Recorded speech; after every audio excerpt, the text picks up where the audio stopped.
إن الحمد لله نحمده ونستعينه ونستغفره ونعوذ بالله من شرور أنفسنا ومن سيئات أعمالنا من يهده الله فلا مضل له ومن يضلل فلا هادي له وأشهد أن لا إله إلا الله وحده لا شريك له وأشهد أن محمدا عبده ورسوله اللهم صل على محمد وعلى آل محمد كما صليت على إبراهيم وعلى آل إبراهيم إنك حميد مجيد اللهم بارك على محمد وعلى آل محمد كما باركت على إبراهيم وعلى آل إبراهيم إنك حميد مجيد يا أيها الذين آمنوا اتقوا الله حق تقاته ولا تموتن إلا وأنتم مسلمون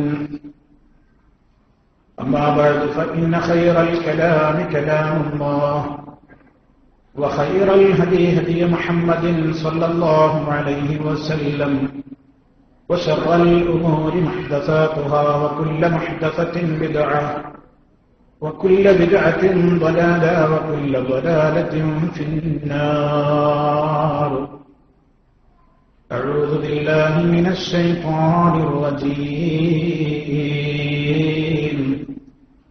وما كان لمؤمن ولا مؤمنة إذا قضى الله ورسوله أمرا أن يكون لهم الخيرة من أمرهم ومن يعص الله ورسوله فقد ضل ضلالا مبينا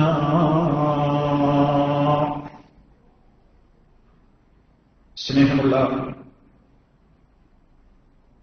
സഹോദരങ്ങളെ, ഈ വേദിയിലിരിക്കുന്ന ഞാൻ ഗുരുതുല്യം സ്നേഹിക്കുകയും ആദരിക്കുകയും ചെയ്യുന്ന ബഹുമാന്യ പണ്ഡിതൻ ഡോക്ടർ അഷ്റഫ് മൗലവി, അതുപോലെ മറ്റു സുഹൃത്തുക്കൾ, അല്ലാഹു സുബ്ഹാനഹു വ തആല ഏറ്റവും ശറഫാക്കപ്പെട്ട ഒരു നാട്ടിൽ അല്ലാഹു പ്രത്യേകമായി ആദരിച്ചിട്ടുള്ള ദിവസങ്ങളുടെ കൂട്ടത്തിൽ ഒരു ദിനത്തിൽ, ഒരു രാത്രിയിൽ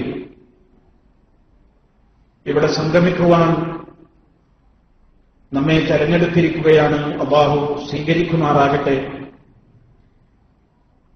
നമ്മുടെ സൽക്കർമ്മത്തിന്റെ പട്ടികയിൽ വളരെയേറെ നമുക്ക് ഉപകാരപ്പെടുന്ന ഒരു അമലായി അല്ലാഹു ഈ സംഗമത്തെ ഖബൂൽ ചെയ്യുമാറാകട്ടെ. സഹോദരന്മാരെ, വളരെയേറെ വിജ്ഞാനപ്രദമായ ക്ലാസുകളിലൂടെയും ഉത്ബോധനങ്ങളിലൂടെയും മദീന നിവാസികൾക്ക് ഏറെ വിജ്ഞാനത്തിന്റെ ധാരാളക്കണക്കിന് മേഖലകളിലേക്ക് വെളിച്ചം വീശിക്കൊണ്ടിരിക്കുന്ന ബഹുമാന്യനായ ഡോക്ടർ അഷ്റഫ് മൗലവി, മദീനയിൽ 40-ലേറെ കൊല്ലത്തെ പരിചയമുള്ള ഒരു വ്യക്തിത്വം, നിങ്ങൾക്ക് ഒരുപാട് പ്രഭാഷണങ്ങളിലൂടെ ഒരുപാട് അനുഭവങ്ങൾ, വിജ്ഞാനത്തിന്റെ ഒരുപാട് മേഖലകൾ തുറന്നു നൽകുവാൻ അള്ളാഹുവിന്റെ തൗഫീഖ് കിട്ടിയ ഒരു വ്യക്തി അള്ളാഹു ഖബൂൽ ചെയ്യുമാറാകട്ടെ. ദീർഘായുസ്സും ആഫിയത്തും അള്ളാഹു എല്ലാവർക്കും പ്രദാനം ചെയ്യുമാറാകട്ടെ. മദീനത്ത് വരുന്ന ആളുകൾക്ക് മാത്രമല്ല, കേരളത്തിലെ വിവിധ രാജ്യങ്ങളിൽ നിന്ന് ഇവിടെ എത്തുന്ന എല്ലാ ആളുകൾക്കും സുപരിചിതനാണ് അദ്ദേഹം.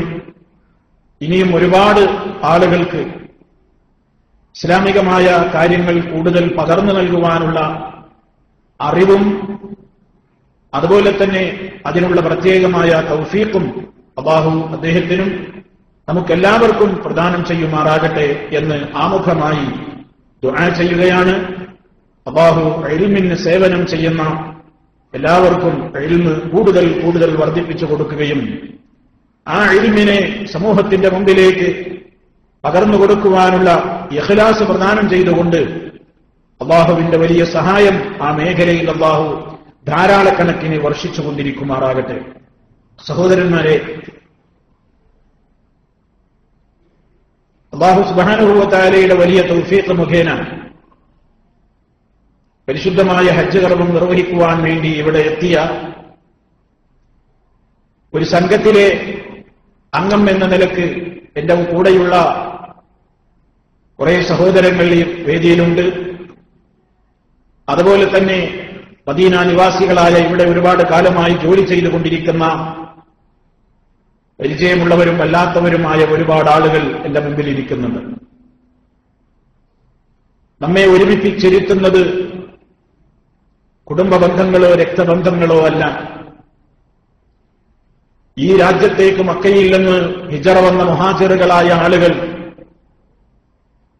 അവരെ മഹാനായ റസൂലുള്ളാഹി സ്വല്ലല്ലാഹു അലൈഹി വസല്ലമ കൂട്ടിയിണക്കിയത്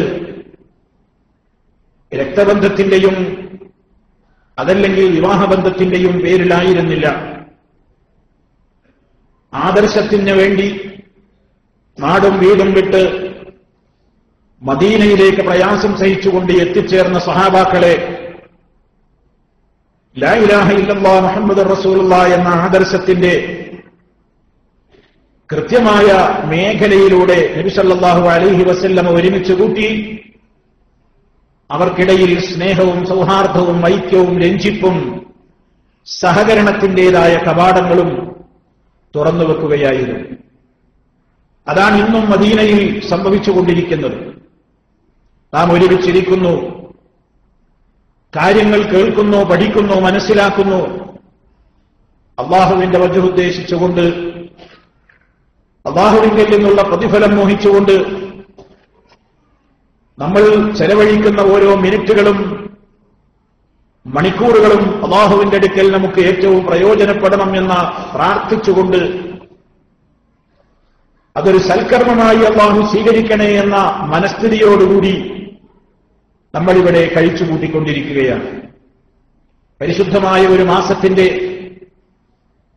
ഏറ്റവും ശ്രേഷ്ഠകരമായ സമയങ്ങളിലൂടെ നമ്മൾ കടന്നുപോയിക്കൊണ്ടിരിക്കുകയാണ്.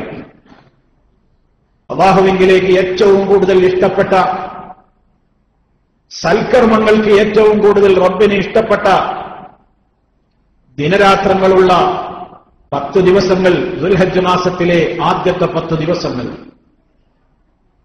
പരിശുദ്ധ റമദാനിന്റെ അവസാനത്തെ 10 ദിനങ്ങൾ മുസ്ലിം ലോകം ഏറെ ബഹുമതിയോടുകൂടെ ആദരിക്കുന്ന ദിവസങ്ങളാണ്.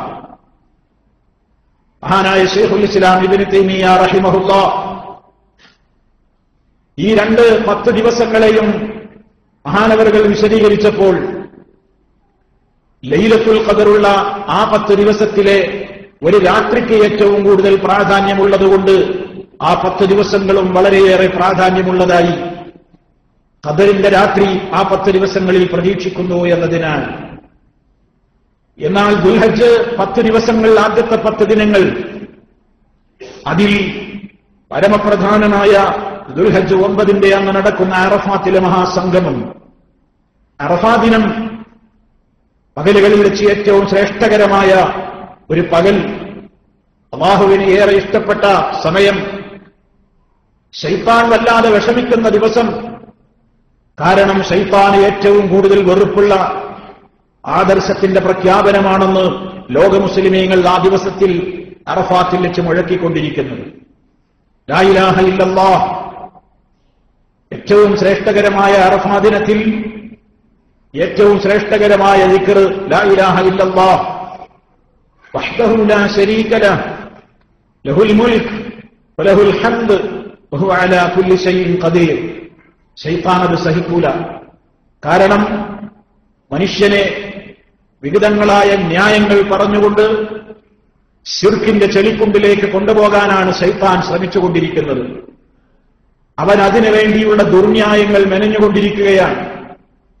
അത്തരം ഒരു സാഹചര്യത്തിൽ ലോക മുസ്ലിമീങ്ങൾ ഒന്നടങ്കം ഒരേ വേഷം ധരിച്ച് ഒരേ സ്ഥലത്ത് വെച്ച് സർവലോക പരിപാലകനായ റബ്ബിനെ വാഴ്ത്തുന്ന, അവനെ പുകഴ്ത്തുന്ന, അവന്റെ തൗഹീദ് പ്രഖ്യാപിക്കുന്ന, അവനൊരു പങ്കുകാരനമില്ലെന്ന് ആവർത്തിച്ച് ഉരുവിട്ടുകൊണ്ടിരിക്കുന്ന, സർവസ്തുതികൾക്കും അർഹതയുള്ള ഒരേ ഒരു റബ്ബ് അവൻ മാത്രമാണെന്ന് ആവർത്തിക്കുന്ന, അവനാണ് എല്ലാ അനുഗ്രഹങ്ങളുടെയും ഉടമയെന്ന് ആവർത്തിക്കുന്ന ആ തക്ബീറിന്റെ ധ്വനികളും തഹ്ലീലിന്റെ ധ്വനികളും തഹ്മീദിന്റെ ധ്വനികളും ശൈത്താനെ സംബന്ധിച്ചിടത്തോളം അസഹനീയമാണ്. അവൻ വല്ലാതെ വിഷമിക്കുന്ന ദിവസമാണ്. അതേ അവസരത്തിൽ റബ്ബുൽ ആലമീൻ അവന്റെ മലക്കുകളോട് വളരെയേറെ സന്തോഷം പങ്കിടുന്ന നേരമാണ്. അതേ എന്റെ അടിമകളതാ വന്നു നിൽക്കുന്നു. യാത്ര ചെയ്ത് ക്ഷീണിച്ചവരാണവർ. യാത്രയുടേതായ അടയാളങ്ങൾ അവരുടെ മുടിയിലുണ്ട്. അഴുക്ക് പുരണ്ട വസ്ത്രങ്ങളാണ്. അതുപോലെ തന്നെ അഴുക്ക് പുരണ്ട മേനിയുമായി അതേ അറഫാത്തിന്റെ മൈതാനിയിൽ അവർ വന്നു നിന്നുകൊണ്ട് അവരെന്നോട് എന്താണ് ചോദിക്കുന്നത്, അവരെന്നോട് എന്താണ് ആവശ്യപ്പെട്ടുകൊണ്ടിരിക്കുന്നത്? അതേ സ്വർഗമാണ് അവർ ചോദിക്കുന്നത്, നരകത്തിൽ നിന്നാണ് അവർ കാവല് ചോദിക്കുന്നത്. എന്റെ തൗഹീദാണ് അവർ മുഴക്കിക്കൊണ്ടിരിക്കുന്നത്, എന്റെ മഹത്വമാണ് അവർ വാഴ്ത്തിക്കൊണ്ടിരിക്കുന്നത്. ഞാൻ അവർക്ക് പുറത്തു കൊടുത്തിരിക്കുന്നു എന്ന് റബ്ബുൽ ആലമീൻ വളരെയേറെ വിളംബരം നടത്തുന്ന, പ്രഖ്യാപനം നടത്തുന്ന ഏറ്റവും മഹനീയമായ ഒരു പകൽ സമയം ഈ ദുൽഹജ്ജ് മാസത്തിലെ ഒരു ദിവസത്തിൽ അല്ലാഹു ഒരുക്കി വെച്ചതുകൊണ്ട് അതേ പകലുകളുടെ കൂട്ടത്തിൽ ഏറ്റവും കൂടുതൽ ശ്രേഷ്ഠതയടങ്ങുന്ന പകലുകൾ ഈ 10 ദിവസങ്ങളിലാണ്. ഏതുപോലെ ഏറ്റവും കൂടുതൽ ശ്രേഷ്ഠതയുള്ള ഒരു രാത്രി അടങ്ങിയതുകൊണ്ട് രാവുകൾക്ക് അവസാനത്തെ റമദാനിന്റെ അവസാനത്തെ 10 ഏറ്റവും പോരിശയുള്ളതുപോലെ ഒരു അറഫാ ദിനം എന്ന പകല് ഈ ദുൽഹജ്ജ് മാസത്തിലെ ഒരു ദിവസത്തിൽ ആദ്യത്തെ 10 ദിവസത്തിൽ ഉൾക്കൊണ്ടതുകൊണ്ട് ഇതിന് വലിയ പ്രാധാന്യമുണ്ടെന്ന് മഹാനായ ശൈഖുൽ ഇസ്ലാം ഇബ്നു തൈമിയ്യ റഹിമഹുല്ലാഹ് രേഖപ്പെടുത്തിയത് നമ്മൾ മുഖവിലക്കെടുത്തുകൊണ്ട് ചിന്തിക്കുമ്പോൾ മഹാനായ നബി സല്ലല്ലാഹു അലൈഹി വസല്ലം പറഞ്ഞത്, മാ മിൻ അയ്യാം, ഒരു ദിവസങ്ങളുമില്ല, അൽഅമലു സ്വാലിഹ് സൽക്കർമ്മങ്ങൾ എന്ന മൊത്തത്തിലാണ് അല്ലാഹുവിന്റെ ഹബീബ് പറഞ്ഞത്. ഏത് സൽക്കർമ്മങ്ങളുമാവാം, ഏത് സൽക്കർമ്മങ്ങൾക്കും വർദ്ധിതമായ പുണ്യമാണ്. ആ ഒരു നിയ്യത്ത് നമ്മുടെ ദിവസങ്ങളിൽ ഉണ്ടാകണം. ഇവിടെ കഴിച്ചു കൂട്ടിക്കൊണ്ടിരിക്കുന്ന സമയങ്ങൾ, നമ്മുടെ ഓരോ ഇബാദത്തുകൾക്കും നമ്മൾ പോകുന്ന സമയങ്ങൾ, അല്ലാഹുവിന്റെ മസ്ജിദ്, ആ മസ്ജിദുൻ നബവിയിൽ കഴിച്ചു കൂട്ടിക്കൊണ്ടിരിക്കുന്ന സമയങ്ങൾ, നിസ്കാരത്തെ പ്രതീക്ഷിച്ചുകൊണ്ടിരിക്കുന്ന സമയങ്ങൾ, ദിക്റുകളും ദുആകളും തഹ്ലീലുകളും തക്ബീറുകളും തഹ്മീദുകളും വിശുദ്ധ ഖുർആനിന്റെ പാരായണവും ദുആകളും ദിക്റുകളും നമ്മുടെ തൗബയും നമ്മുടെ ഇസ്തിഗ്ഫാറുകളും ഒക്കെയായി കഴിച്ചു കൂട്ടിക്കൊണ്ടിരിക്കുന്ന ഓരോ നേരത്തും ഇങ്ങനെ റബ്ബദാ ഏറ്റവും കൂടുതൽ കണക്കല്ലാത്ത പ്രതിഫലം ഓഫർ ചെയ്യപ്പെട്ട സമയങ്ങളാണെന്ന നിയ്യത്ത് നമ്മുടെ മനസ്സിലുണ്ടെങ്കിലേ ആ ഏറ്റവും കൂടുതൽ മഹത്വമുള്ള ഈ സ്ഥലത്ത് വെച്ച് ഏറ്റവും മഹത്വമുള്ള ഈ സന്ദർഭങ്ങളിൽ അല്ലാഹുവിന്റെ പ്രത്യേകമായ റഹ്മത്തിന് മഗ്ഫിറത്തിന് നമ്മളൊക്കെ വിധേയരാവും, അവകാശികളുമായി തീരുകയുള്ളൂ. നമ്മുടെയൊക്കെ മനസ്സുകളിൽ ഉണ്ടാവണം, മദീന നിവാസികളിലും ഉണ്ടാകണം. അതുപോലെ തന്നെ ഇവിടെയുള്ള സായിരീങ്ങളിൽ സന്ദർശകരായ ഇവിടെ വന്നു ചേർന്നുകൊണ്ടിരിക്കുന്ന ആളുകൾക്കും ഉണ്ടാകണം. നമ്മെ സംബന്ധിച്ചിടത്തോളം ദുൽഹജ്ജ് മാസം, ആ മാസത്തിലെ ആദ്യത്തെ ദിവസങ്ങൾക്ക് ഇത്രത്തോളം പ്രാധാന്യം കൽപ്പിക്കപ്പെട്ടത് ഇസ്ലാമിലെ വളരെ പരമപ്രധാനമായ ഇബാദത്തുകളുടെ എല്ലാം സംഗമ ദിവസങ്ങൾ മറ്റൊരിക്കലും മറ്റൊരു ദിവസങ്ങളിൽ നമുക്ക് കിട്ടാനില്ല. നിസ്കാരമുണ്ട്, അതുപോലെ തന്നെ ദാനധർമ്മമുണ്ട്, അതുപോലെ തന്നെ ബലിയെടുത്തുകൊണ്ട് ധർമ്മം ചെയ്യലുണ്ട്, അതുപോലെ തന്നെ വ്രതാനുഷ്ഠാനമുണ്ട്, അതുപോലെ ഹജ്ജുണ്ട്. ഇതെല്ലാം കൂടി സംഗമിക്കുന്ന ഉമ്മഹാത്തുൽ ഇബാദാത്ത്, ഇബാദത്തുകളിലെ മുഖ്യമായ എല്ലാ ഇബാദത്തുകളും സംഗമിക്കുന്ന, ഒന്നിച്ചു ചേരുന്ന ദിവസങ്ങൾ വർഷത്തിൽ വേറെയില്ല.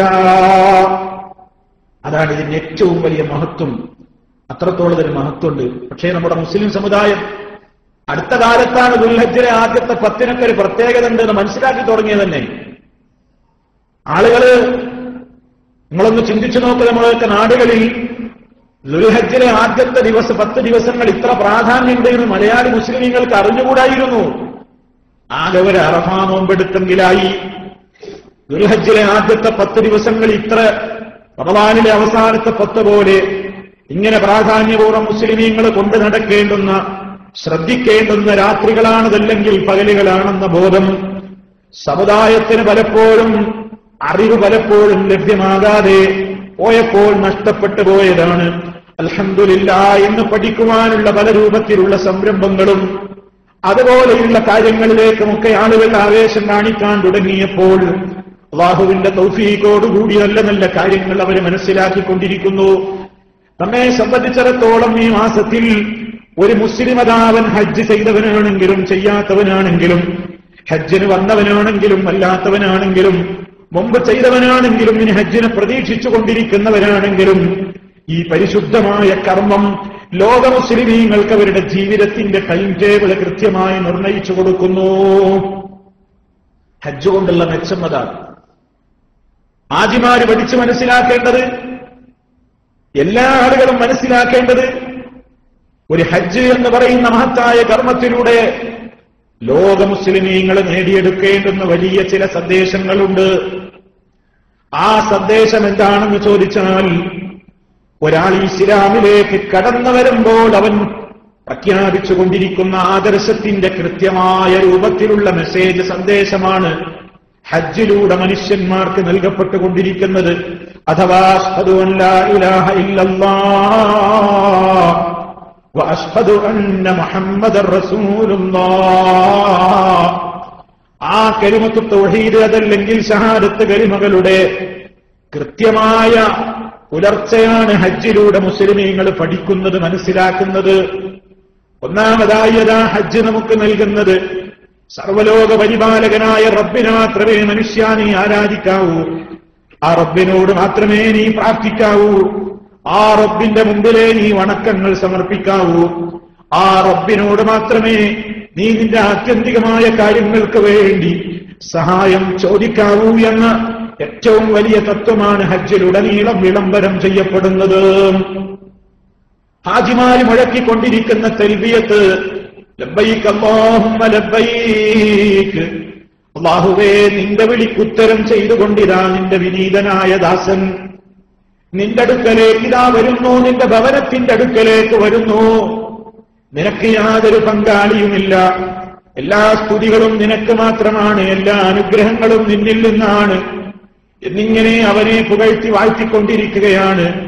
ഏത് കർമ്മങ്ങളെടുത്ത് പരിശോധിച്ചു നോക്കിയാലും സർവലോക പരിപാലകനായ റബ്ബിലേക്കുള്ള അടുപ്പം, അവരിലേക്കുള്ള വിനയം കൂട്ടുന്ന കർമ്മങ്ങളല്ലാത്തവര് കർമ്മം ഹജ്ജിൽ നമുക്ക് കാണാൻ സാധ്യമല്ല.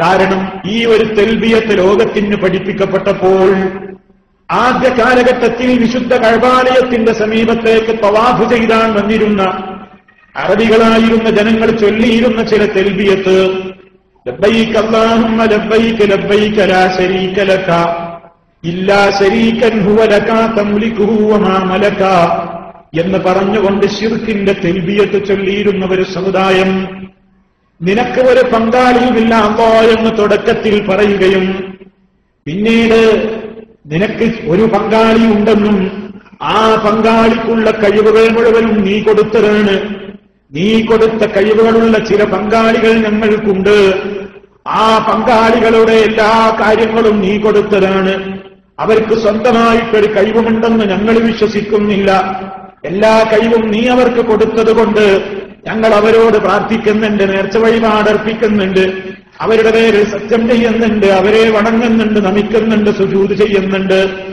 ഈ അർത്ഥത്തിൽ തൽബിയത്ത് നബി സല്ലല്ലാഹു അലൈഹി വസല്ലമിന്റെ കാലഘട്ടത്തിൽ അറേബ്യൻ ജനത ചൊല്ലിയപ്പോൾ ഹബീബ് സല്ലല്ലാഹു അലൈഹി വസല്ലമ അവരോട് കൃത്യമായി തന്നെ പഠിപ്പിച്ചു കൊടുത്തു, ഈ തൽബിയത്ത് ശരിയല്ല, മറിച്ച് നിങ്ങൾ ചൊല്ലുന്ന അതിന്റെ ആദ്യ ഭാഗം കൊണ്ട് നിർത്തിവെച്ച് ലബ്ബൈക അല്ലാഹുമ്മ ലബ്ബൈക ലബ്ബൈക ലാ ശരീക ലക എന്ന് പറയുന്ന അവിടെ നിങ്ങൾ നിർത്തിക്കോ.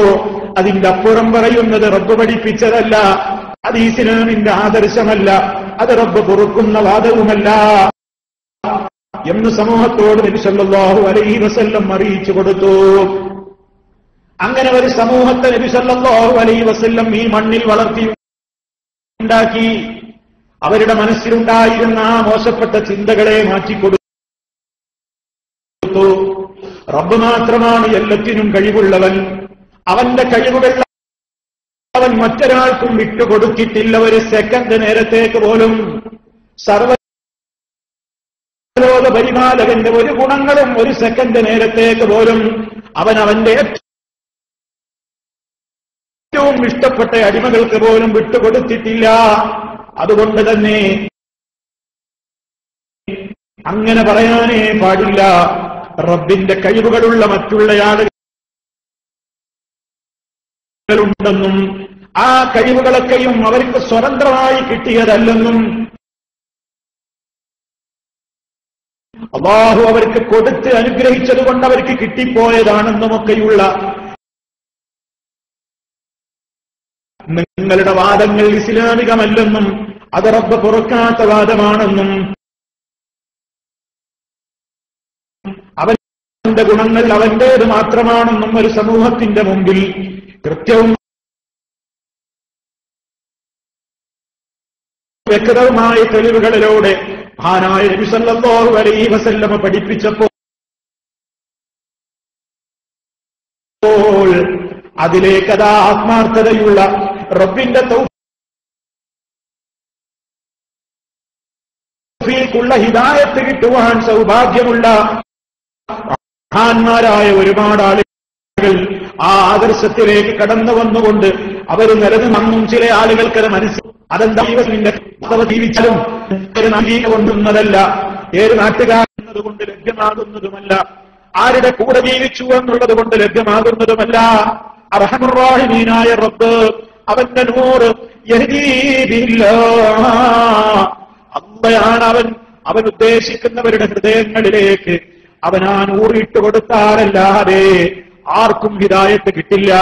അബൂബക്കർ സിദ്ദീഖ് റളിയല്ലാഹു തആല അൻഹു, ഉമർ ഖത്താബ് റളിയല്ലാഹു തആല അൻഹു പോലെയുള്ള മഹാരഥന്മാര് നബി സല്ലല്ലാഹു അലൈഹി വസല്ലമിനെ കണ്ടതുപോലെ, അല്ലാഹുവിന്റെ റസൂലിന്റെ ശബ്ദം കേട്ടതുപോലെ അതിന് അവസരം കിട്ടിയവനായിരുന്നില്ലേ അബൂജഹലും ഉത്ബത്തും ശൈബത്തും ഒക്കെ?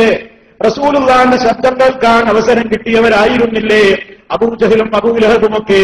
പക്ഷേ അബൂബക്കർ സിദ്ദീഖ് റളിയല്ലാഹു അൻഹു കണ്ടതുപോലെ, അവിടുത്തെ ശബ്ദം അവരൊക്കെ കേട്ടതുപോലെ ഇവരും കേട്ടിട്ടും അവരുടെ ഖൽബുകളിലേക്ക് ഈമാൻ വന്നില്ല. എന്തേ കാരണം? ഒരൊറ്റ സദസ്സിൽ വെച്ച് കേട്ടതുകൊണ്ടും പ്രയോജനമില്ല. റബ്ബിന്റെ തൗഫീഖ് വേണം, അള്ളാന്റെ തൗഫീഖ് വേണം. അള്ളാന്റെ തൗഫീഖ് ഇല്ലെങ്കിൽ എവിടെയാണെങ്കിലും ആരുടെ കൂടെയാണെങ്കിലും ഏത് സ്ഥലത്തായിട്ടും പ്രയോജനമില്ല. അതുകൊണ്ടാണ് പ്രിയമുള്ളവരെ, നമ്മുടെ നിത്യജീവിതത്തിൽ 17 തവണ നിർബന്ധമായി നമ്മൾ അല്ലാഹുവിനോട് ചോദിച്ചു കൊണ്ടിരിക്കുകയാണ്. റബ്ബിനെ സ്തുതിച്ച് അവനെ പുകഴ്ത്തി അവനെ വാഴ്ത്തിക്കൊണ്ട് അവന്റെ ഗുണഗണങ്ങളൊക്കെ എടുത്തു പറഞ്ഞ് അൽഹംദുലില്ലാഹി റബ്ബിൽ ആലമീൻ റഹ്മാനിർ റഹീം മാലികി യൗമിദ്ദീൻ എന്നൊക്കെ ആമുഖത്തിൽ ഒരുപാട് റബ്ബിന്റെ ഗുണങ്ങളും വിശേഷണങ്ങളുമൊക്കെ എടുത്തു പറഞ്ഞുകൊണ്ട് നമ്മൾ അല്ലാഹുവിനോട് അതേ കൃത്യമായി ചോദിക്കുന്ന ഒരു ചോദ്യമുണ്ട്.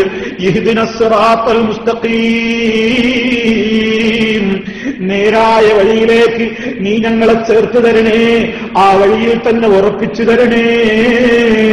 സിറാത്തല്ലദീന അൻഅംത അലൈഹിം, നീ അനുഗ്രഹിച്ചവരുടെ വഴി, അഥവാ അമ്പിയാക്കള്, ശുഹദാക്കള്, സിദ്ദീഖുകള്, സാലിഹീങ്ങള്, അവരൊക്കെ നടന്ന് മുന്നോട്ട് പോയിട്ടുള്ള നല്ല ഉറപ്പുള്ള ചാഞ്ചാടാത്ത അങ്ങുമിങ്ങും അവിടെ നിന്നും ഇവിടെ നിന്നും ഓരോന്ന് കേൾക്കുമ്പോഴേക്ക് കൽബ് പതറിപ്പോകാത്ത നിലക്ക് നല്ല ഉറച്ച ഈമാനോട് പ്രതിസന്ധി ഘട്ടങ്ങളിൽ പോലും പാറ പോലെ ഉറച്ചു നിന്നുകൊണ്ട് ദീനിന്റെ രംഗത്ത് ആദർശത്തിന്റെ മേഖലയിൽ വെട്ടിത്തുറഞ്ഞുകൊണ്ട് ദഅവത്ത് നടത്തുവാൻ ത്യാഗം സഹിച്ച ത്യാഗികളായ നല്ലവരായ ആളുകളുടെ കൂട്ടത്തിൽ ചേർത്ത് തരണേ അല്ലാഹ് എന്ന് നമ്മളൊക്കെ ദുആ ചെയ്യുന്നു.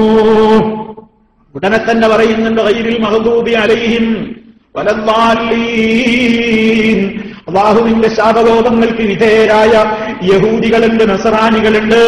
അവർക്ക് റബ്ബിന്റെ ശാപവും കോപവും ഒക്കെ കിട്ടാൻ കാരണമായത് അവൻ യഹൂദി എന്ന പേരുകാരനായി നസറാനി എന്ന വകുപ്പുകാരനായത് കൊണ്ടല്ല, റബ്ബിനവരോട് ഒരു പ്രത്യേകമായ വർഗീയ വിദ്വേഷമുള്ളത് കൊണ്ടും അവരെ വെറുത്തതല്ല.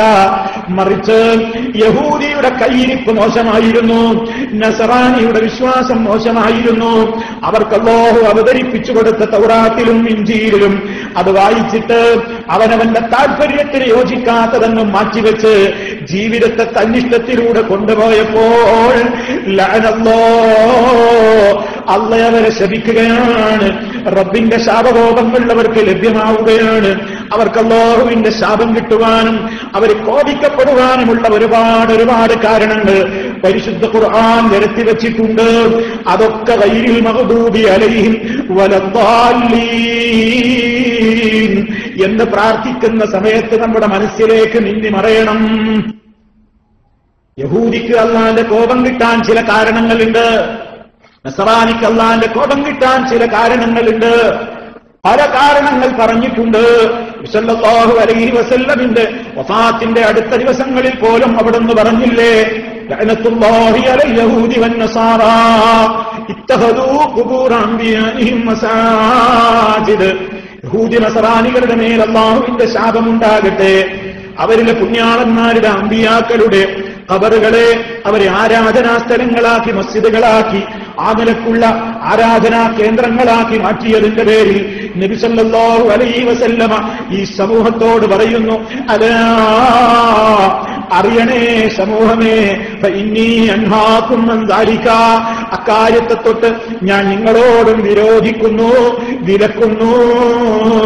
നബി സല്ലല്ലാഹു അലൈഹി വസല്ലമിന്റെ ആ അന്തിമ വസിയത്തിനെ പോലും കാറ്റിൽ പറത്തിക്കൊണ്ട്, ആ സൂറത്തുൽ ഫാത്തിഹയിലെ ആയത്തുകളെ പോലും ദുർവ്യാഖ്യാനിച്ചുകൊണ്ട്, മഹാനായ നബി സല്ലല്ലാഹു അലൈഹി വസല്ലമിന്റെ അന്ത്യോപദേശത്തെ പോലും ചവിട്ടി മരിച്ചുകൊണ്ട്, സർവ്വലോക പരിപാലകൻ ഏറ്റവും വെറുക്കുന്ന കാര്യങ്ങളതാ മക്ബറകൾ കെട്ടിപ്പടുത്തുകൊണ്ട് ദർഗകൾ ഉണ്ടാക്കി അതേ രൂപത്തിലുള്ള ഒരുപാട് ആചാരങ്ങളിലൂടെ, കർമ്മങ്ങളിലൂടെ ഈ സമുദായം ചെയ്തുകൊണ്ടിരിക്കുമ്പോൾ ശാപങ്ങളും കോപങ്ങളും ഒക്കെ ഒരു സമുദായത്തിന് വരാൻ അധികം താമസമുണ്ടെന്ന് ആരും വിചാരിക്കേണ്ടതില്ല.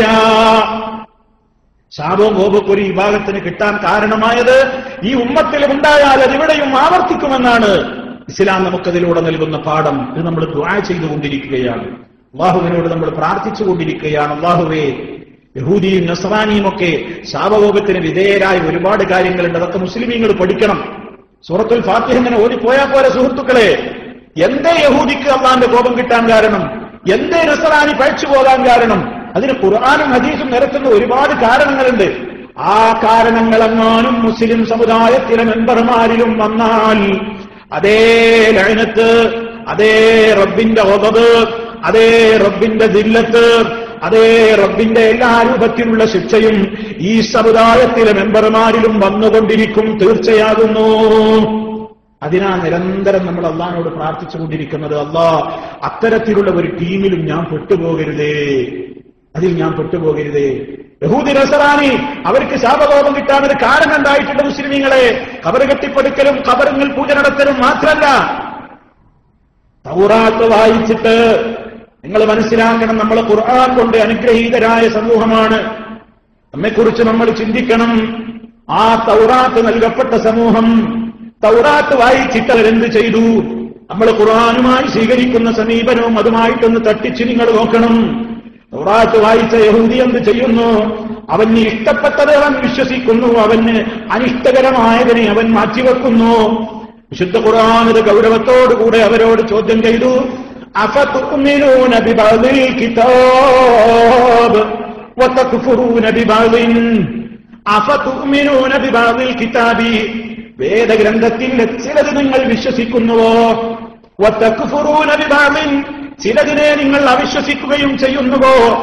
അത് ചെയ്യുന്നവന് കഠിനമായ ശിക്ഷയും നിന്ദതയുമാണ് വരാൻ പോകുന്നതെന്ന് അല്ലാഹു റബ്ബുൽ ആലമീൻ ആ സമൂഹത്തോട് താക്കീത് ചെയ്തിട്ടുണ്ടെങ്കിൽ, വിശുദ്ധ ഖുർആൻ പാരായണം നടത്തുന്ന മുസ്ലിമേ, ആ വിശുദ്ധ ഖുർആനിന്റെ അധ്യാപനങ്ങൾ പഠിക്കുന്ന മുസ്ലിമേ, അതല്ലെങ്കിൽ നബി സല്ലല്ലാഹു അലൈഹി വസല്ലം അതിന് നൽകിയ വ്യാഖ്യാനങ്ങളാകുന്ന ഹദീസുകളിലൂടെ ഇസ്ലാം കേൾക്കുന്ന മുസ്ലിമേ, നമ്മുടെ ജീവിതത്തിൽ ആ വിശുദ്ധമായ ഗ്രന്ഥത്തോട്, അവിടുന്ന് പഠിപ്പിച്ച വചനങ്ങളോട് നമുക്ക് ഇഷ്ടമുള്ള ചിലത് സ്വീകരിക്കുകയും നമുക്ക് താല്പര്യമില്ലാത്തതിനെ നമ്മൾ മാറ്റിവെക്കുകയും ചെയ്തുകൊണ്ടുള്ള ഒരു മുസ്ലിമായി, ഒരു ഇസ്ലാമായിട്ടുള്ള ജീവിതമാണെങ്കിൽ നമുക്കും അല്ലാഹുവിങ്കൽ നിന്നുള്ള നിന്ദ്യത തന്നെയാണ് വരാൻ പോകുന്നത്. അതുകൊണ്ട് എന്ത് വേണം? മുസ്ലിമീങ്ങളെ, നമ്മളൊരു തീരുമാനമെടുക്കണം. എന്ത്? ഞാൻ വിശുദ്ധ ഖുർആനിലും ഹദീസിലും വന്നിട്ടുള്ള കാര്യങ്ങളെ എന്റേതായ താല്പര്യത്തിന് യോജിക്കട്ടെ വിയോജിക്കട്ടെ, ഞാനത് സമ്മതിച്ചുകൊണ്ട് വിനയത്തോടെ അനുസരിക്കാൻ തയ്യാറാണ്. അല്ലെങ്കിൽ ഈമാനില്ല, അല്ലെങ്കിൽ ഈമാനില്ല. ഇസ്ലാമിന്റെ ഏതെങ്കിലും ഒരു നിയമം, ഏത് നിയമമാവട്ടെ, ഇസ്ലാമിലെ ചെറുതോ വലുതോ ആയ ഏതെങ്കിലും ഒരു നിയമം മഹാന്മാരായ പണ്ഡിതന്മാര് യുദ്ധത്തിന്റെ ബാബ് വിശദീകരിക്കുമ്പോ ഇവിടെ സഹോദരന്മാർ വളരെ ഗൗരവത്തോടെ നമ്മൾ പഠിക്കേണ്ടതാണ്. പണ്ഡിത ലോകം അഖീദയുടെ ഗ്രന്ഥങ്ങളിൽ യുദ്ധത്തിന്റെ ബാബ് വിശദീകരിക്കുമ്പോൾ മുർത്തദ്ദായി പോകാൻ അധികമൊന്നും പണിയില്ല. ആ ബാബുകളൊക്കെ വിശദീകരിക്കുന്നിടത്ത് ഇസ്ലാം പഠിപ്പിച്ചിട്ടുള്ള ഒരു ചെറിയ സുന്നത്തായ കാര്യത്തെ പോലും ഒരാൾ പുച്ഛിക്കുകയോ പരിഹസിക്കുകയോ അതിനോട് എനിക്ക് യോജിക്കാനാവില്ലെന്ന് പറയുകയോ ചെയ്താൽ ഇസ്ലാമിൽ നിലനിൽക്കാൻ അയാൾക്ക് യോഗ്യനല്ല. അയാൾ ഇസ്ലാമിൽ നിന്ന് പുറത്തു തന്നെ. മനസ്സിലാക്കണം, ഒരു കാര്യം ഒരാൾ ചെയ്യാതിരിക്കലും ഒരു കാര്യത്തെ ചോദ്യം ചെയ്യലും രണ്ടും രണ്ടാണ്.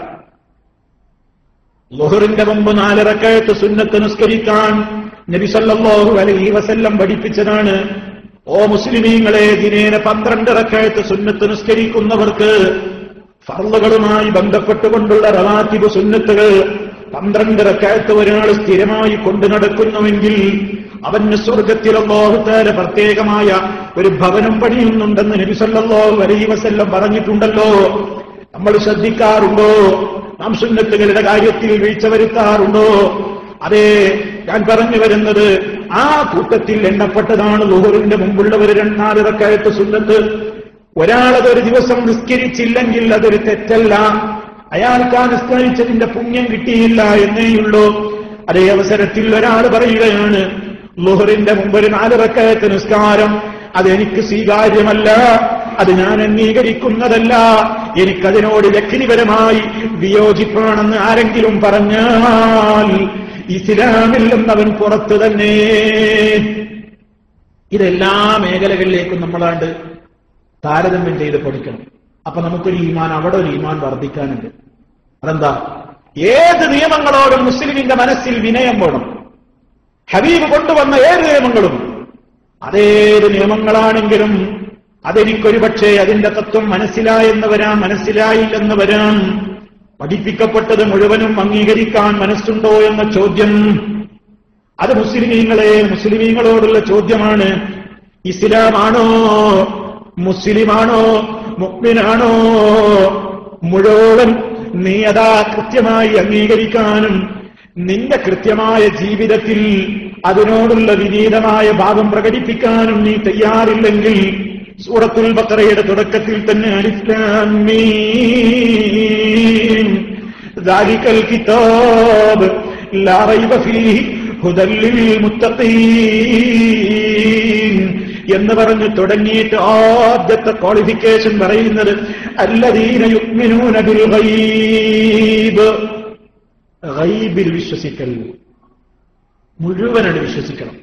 മുഴുവൻ വിശ്വസിക്കും. ഒരാൾക്കെല്ലാം ചെയ്യാൻ കഴിഞ്ഞോളുന്നില്ല, പക്ഷേ വിശ്വസിക്കണം.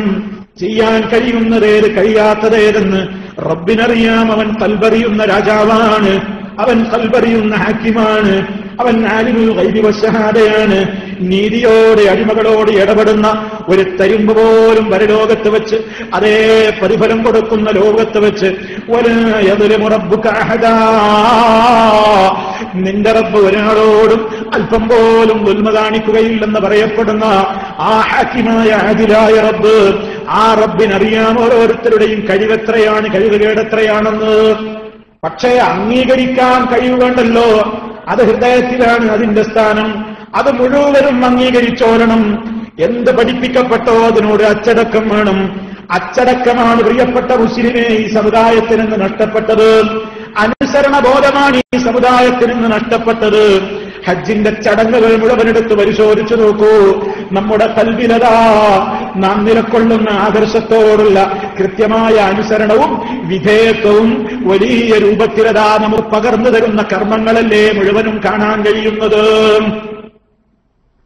വിശുദ്ധമായ ഒരു കെട്ടിടത്തിന്റെ ചുറ്റുമതാ നമ്മൾ കറങ്ങുകയാണ്, തവാഫ് ചെയ്യുകയാണ്. 7 തവണയാണ് അത് നിശ്ചയിക്കപ്പെട്ടത്. 7 ചുറ്റാലുമ്പോഴാണ് ഒരു തവാഫ് പൂർത്തിയാകുന്നത്. സഫാ മർവക്കിടയിലതാ സഫയിൽ നിന്ന് തുടങ്ങി മറുവയിൽ അവസാനിക്കുന്ന നിലക്ക് 7 നടത്തമതാ അല്ലാഹു നിശ്ചയിച്ചിരിക്കുകയാണ്. അതിന്റെയൊക്കെ മുന്നോടിയായിട്ട് ഹാജിമാരെ ഉംറക്കോ ഹജ്ജിനോ ഇഹ്റാം ചെയ്യുമ്പോ ലോക മുസ്ലിമീങ്ങൾക്ക് അല്ലാഹുവിന്റെ റസൂൽ സല്ലല്ലാഹു അലൈഹി വസല്ലമയോട് നിശ്ചയിക്കപ്പെട്ടിട്ടുള്ള മീഖാത്തുകളിലൂടെ ആ മീഖാത്തിലൂടെ പാസ് ചെയ്ത് പോരുന്ന മുഴുവൻ മുസ്ലിമും ഹജ്ജോ ഉംറയോ ഉദ്ദേശിച്ചുകൊണ്ട് ആ മീഖാത്തിലൂടെ കടന്നു പോരുന്ന മുഴുവൻ മുസ്ലിമീങ്ങളും അവിടെ വെച്ച് അതിനു വേണ്ടി ഇഹ്റാമിൽ പ്രവേശിക്കാതെ പോന്നാൽ അവനത് സ്വീകാര്യമല്ലല്ലോ. അതുകൊണ്ട് നിശ്ചയിക്കപ്പെട്ട സ്ഥലത്ത് വെച്ച് അത് കൃത്യമായി നിർവഹിക്കാൻ ഞാൻ തയ്യാറാണെന്ന് ഈ കർമ്മത്തിന്റെ തുടക്കത്തിലേക്ക് അതിന്റെ വാതിലിലൂടെ പ്രവേശിക്കുന്ന അതിന്റെ ആദ്യ സമയത്ത് പോലും മുസ്ലിം അതാ പ്രഖ്യാപിച്ചുപോയി, എന്റെ ഹബീബ് പറഞ്ഞിടത്ത് നിൽക്കാൻ ഏത് ഘട്ടത്തിലും ഞാൻ സന്നദ്ധനാകുന്നു. അതുകൊണ്ട് ഹബീബ് നിശ്ചയിച്ച മീഖാത്തിലൂടെ പോരുമ്പോ മുസ്ലിമീങ്ങൾ അവിടുന്ന് ഇഹ്റാം ചെയ്യും. അല്ലെങ്കിൽ അതിന്റെ മുകളിലൂടെ ഫ്ലൈറ്റ് പറന്നു വരുമ്പോ അറിയിപ്പ് കിട്ടുമ്പോ അവിടെ വെച്ച് അവൻ ഇഹ്റാം നടത്തും. എന്തേ? വേറെ സ്ഥലത്തേക്ക് പോകൂല. അവിടെ മുതൽക്ക് അവന്റെ അച്ചടക്കം തുടങ്ങുകയാണ്. പഠിപ്പിക്കണം അവനെ. ഹബീബ് പറഞ്ഞിടത്ത് നിൽക്കണം. ഇനി ഏതാ ഒരു ബിൽഡിങ്ങിന്റെ ചുറ്റും കറങ്ങണം. കഅബാലയം എന്താ കല്ലുകൾക്കുള്ളത്? ഒന്നുമില്ലല്ലോ. കല്ലുകൾ കൊണ്ട് പടുത്തുയർത്ത സമചതുരത്തിലുള്ള ആ ബിൽഡിങ്ങിന്റെ ചുറ്റും ഇങ്ങനെ കറങ്ങുകയാണ്. 7 8 അനുവാദമില്ല, 7 6 അനുവാദമില്ല. അങ്ങനെ തന്നെ ചെയ്തോളണം, എങ്കിലേ അവന്റെ തവാഫ് ശരിയാവുകയുള്ളൂ. അതേ സഫയിൽ നിന്ന് തന്നെ തുടങ്ങണം, മർവയിൽ നിന്ന് തുടങ്ങിക്കൂടാ. അബ്ദഉ ബിമാ ബദഅ അല്ലാഹ് തുടങ്ങിയിടത്ത് ഞാനിത് തുടങ്ങുന്നു എന്നല്ലേ ഹാജിമാരെ കൊണ്ട് പ്രഖ്യാപിപ്പിക്കുന്നത്. എങ്ങനെയാണ് അല്ലാഹ് തുടങ്ങിയത്? ഇന്ന സ്വഫാ വൽ മർവത മിൻ ശആഇരില്ലാഹ്. അല്ലാഹ് ആരംഭിച്ചത് സ്വഫ എന്ന് പറഞ്ഞുകൊണ്ടാണ്. അതുകൊണ്ട് സർവ്വഹാജിമാരും അവരതാ മർവയിലാണ് വഴിതെറ്റിയിട്ട് എത്തിപ്പെട്ടതെങ്കിലും സ്വഫയിലേക്ക് വന്നുകൊണ്ട് ആ സഅയ് തുടങ്ങിയാലല്ലാതെ സഅയ് ശരിയല്ല. എന്തേ കാരണം? മുസ്ലിമേ, അച്ചടക്കമുള്ള അടിമയാണ് ഞാൻ. ആ മെസ്സേജാണ് നമുക്ക് തരുന്നത്. അല്ലാഹ് തുടങ്ങിയോടത്ത് എവിടുന്നാണ് തുടങ്ങാൻ പറഞ്ഞത് അവിടെ തന്നെ ഞാൻ തുടങ്ങും. അവിടെ തന്നെ തുടങ്ങും. എവിടെ അവസാനിപ്പിക്കാൻ പറഞ്ഞു അവിടെ ഞാൻ അവസാനിപ്പിക്കും. അത് എനിക്ക് ക്ഷീണമാണെന്ന് പറഞ്ഞ് ഞാൻ 7 നടത്തം 5 ആക്കൂല. ഇപ്പൊ നല്ല ഉന്മേഷമുള്ള സൈയാണെന്ന് പറഞ്ഞത് ഞാൻ 10 ആക്കൂല. അതേ നബി സല്ലല്ലാഹു അലൈഹി വസല്ലം പറഞ്ഞിടത്ത് നിൽക്കാൻ, എന്റെ റബ്ബ് പറഞ്ഞിടത്ത് നിൽക്കാൻ ഞാൻ സന്നദ്ധനാണെന്ന് ഹാജിമാരെ നമ്മുടെ ഹജ്ജിന്റെയും ഉംറയുടെയും അവസരങ്ങളിൽ നമ്മളെ കൊണ്ടിങ്ങനെ റബ്ബ് ചെയ്യിപ്പിക്കുകയാണ്. അതേ ഹജറുൽ അസ്വദ് എന്ന് പറയുന്ന പവിത്രമായ ആ കല്ലിനെ മുത്തുവാൻ അവസരം കിട്ടിയാൽ നമ്മൾ ചുംബിക്കുകയാണ്. അതല്ലെങ്കിൽ അതിന്റെ നേരെ എത്തുമ്പോ അതിന്റെ നേരെ ആംഗ്യം കാണിച്ചുകൊണ്ട് അല്ലാഹു അക്ബർ, അല്ലാഹുവാണ് ഏറ്റവും വലിയവനെന്ന് പ്രഖ്യാപനം നടത്തുകയാണ്. അതേ ആ ഘട്ടങ്ങളിലൊക്കെ നമ്മുടെ മനസ്സിലേക്ക് വരുന്ന ആശയം എന്താണ്? നബി സല്ലല്ലാഹു അലൈഹി വസല്ലമയോട് അല്ലാഹു എന്നെ അറിയിച്ചിട്ടുള്ള ആ കല്ലിനെ ആദരിക്കാനും അതിനെ തൊട്ടുമുത്താനുമൊക്കെ എന്നോട് പറഞ്ഞപ്പോൾ ഞാനത് ചെയ്യുന്നു. ഞാൻ അച്ചടക്കമുള്ള അടിമയാണ്. മഹാനായ ഉമർ ഖത്താബ് റളിയല്ലാഹു തആല അൻഹു ഹജറുൽ അസ്വദുള്ള കോർണറിൽ എത്തിയപ്പോ കൂടെയുള്ള ആളുകളെയും കൊണ്ട് ഹജ്ജ് ചെയ്തുകൊണ്ടിരിക്കുന്ന തവാഫ് ചെയ്യുന്ന വേളയിൽ ഹജറുൽ അസ്വദിനെ ചുംബിച്ചുകൊണ്ട് മഹാനവറുകൾ പറഞ്ഞു. എന്താ പറഞ്ഞത്? ഈ ഒരു കല്ല് മാത്രമാണെന്ന് എനിക്കറിയാം. അല്ലാഹുവിന്റെ ഹബീബ് നബി സല്ലല്ലാഹു അലൈഹി വസല്ലം എന്നെ ചുംബിക്കുന്നത് ഞാൻ കണ്ടിട്ടില്ലായിരുന്നുവെങ്കിൽ ഞാൻ ചുംബിക്കുമായിരുന്നില്ല. ഇവിടെ ചുംബിച്ചതെന്തിനാണ്? ഹബീബിനോടുള്ള വിധേയത്വമാണ്. അവിടുന്ന് പഠിപ്പിച്ചത് ജീവിതത്തിൽ ഞാൻ കൊണ്ടു നടക്കാൻ തയ്യാറാണ്. അവിടുന്ന് പഠിപ്പിച്ചത് മുഴുവനും സത്യമാണ്. അശ്ഹദു അന്ന മുഹമ്മദർ റസൂലുള്ളാഹ്. അതിങ്ങനെ കേവലം നാവുകൊണ്ട് പറയാനുള്ളതല്ല. എന്റെ ജീവിതം നോക്കിക്കോ, എന്റെ ജീവിതം അതിന് സാക്ഷിയാണ്. ഞാനിതാ ഹബീബ് പറഞ്ഞിടത്ത് നിൽക്കാൻ അച്ചടക്കമുള്ള അനുസരണമുള്ള അതേ റബ്ബിന്റെ ഒരു അടിമയായിക്കൊണ്ട് ആ റബ്ബ് ഞങ്ങളിലേക്ക് അയച്ച റഹ്മത്തുൽ ലിൽ ആലമീൻ മുഹമ്മദുർ റസൂലുള്ളാഹി സ്വല്ലല്ലാഹു അലൈഹി വസല്ലമ പറഞ്ഞിടത്ത് നിൽക്കാൻ ഞാനിതാ സന്നദ്ധനാകുന്നു. ഹജ്ജിലൂടെ അങ്ങനെ പഠിപ്പിക്കൽ, ഹജ്ജിലൂടെ പഠിപ്പിക്കൽ. ഇനിയതാ മിനായിലേക്ക് പോകുന്നു. മിനായിലെത്തിയാൽ എന്താ അവിടെയുള്ളത്? ഒരു പറമ്പാണ്. അതേ ദുൽഹജ്ജ് 7 വല്ല പ്രത്യേകതയും മിനയിൽ താമസിച്ചതുകൊണ്ടുണ്ടോ? ഇനി ദുൽഹജ്ജ് 14 അവിടെ താമസിച്ചത് കൊണ്ട് വല്ല പ്രയോജനമുണ്ടോ? അവിടെ ഏതാ 8 എന്നവിടെ കഴിച്ചു കൂട്ടുകയാണ്. 9 രാവിലെ അറഫാത്തിലേക്ക് പോകുന്നു. എന്തേ 8 അറഫയിൽ വല്ല പുണ്യവുമുണ്ടോ? എന്താ 10 അറഫയിൽ നിന്നിട്ട് വല്ല കാര്യവുമുണ്ടോ? അതേ സൂര്യൻ അസ്തമിക്കുവോളം നീ എവിടെ നിന്നോളണം എന്ന് പറഞ്ഞപ്പോ അവിടെ നിൽക്കുകയാണ്. അവിടെ വെച്ച് സൂര്യൻ അസ്തമിച്ച് മഗ്രിബിന്റെ നേരമായാൽ പോലും മഗ്രിബായല്ലോ. നിസ്കാരം ഏറ്റവും കൂടുതൽ ശ്രേഷ്ഠതയുള്ളത് അസ്വലാത്തു അവ്വലി വഖ്തിഹാ, ഏറ്റവും കൂടുതൽ അല്ലാഹുവിന് ഇഷ്ടമുള്ള കാര്യം നിസ്കാരം അതിന്റെ ഒന്നാമത്തെ സമയത്ത് നിർവഹിക്കലാണെന്ന് ഹബീബ് പഠിപ്പിച്ചിട്ടുണ്ടല്ലോ എന്ന ന്യായം പറഞ്ഞിട്ട് ആരെങ്കിലും അറഫാത്തിന്റെ മണ്ണിൽ വെച്ച് മഗ്രിബിന്റെ സമയമായപ്പോ അവിടുന്ന് തന്നെ മഗ്രിബ് നിസ്കരിച്ചാൽ അവൻ സുന്നത്തിന് വിരുദ്ധമല്ലേ പ്രവർത്തിച്ചത്? അതുകൊണ്ട് എന്ത് വേണം? അവൻ അറഫാത്തിൽ നിന്ന് മുസ്ദലിഫയിലേക്ക് എത്തിയിട്ട് അവിടെ വെച്ച് അല്ലാതെ നിസ്കരിക്കരുതെന്നല്ലേ നബി സല്ലല്ലാഹു അലൈഹി വസല്ലമിന്റെ കൽപ്പന. അറഫാത്ത് വിടണം, മുസ്ദലിഫയിൽ എത്തൂലാന്നുണ്ടെങ്കിൽ വൈകുന്നു നിസ്കരിച്ചോളാനാ പറയില്ലേ, അവിടെ എത്തിയിട്ട് നിസ്കരിക്കണം. എന്താ ഹാജിമാർ അനുസരിക്കാൻ തയ്യാറാണ്. വിനായികത കല്ലേറ് നടത്തുകയാണ്, 7 കല്ലെറിയുകയാണ്. ഒരു കല്ലെറാ, ഓരോ കല്ലും അതിന്റെ വലുപ്പം പറഞ്ഞിട്ടുണ്ട്. ചെരുപ്പ് കൊണ്ടെറിയണ്ട, ശൈത്താനെ ശപിച്ചുകൊണ്ട് എറിയണ്ട, അതെറിയുന്നത് നിന്റെ റബ്ബിനെ സ്മരിക്കാനാണ്.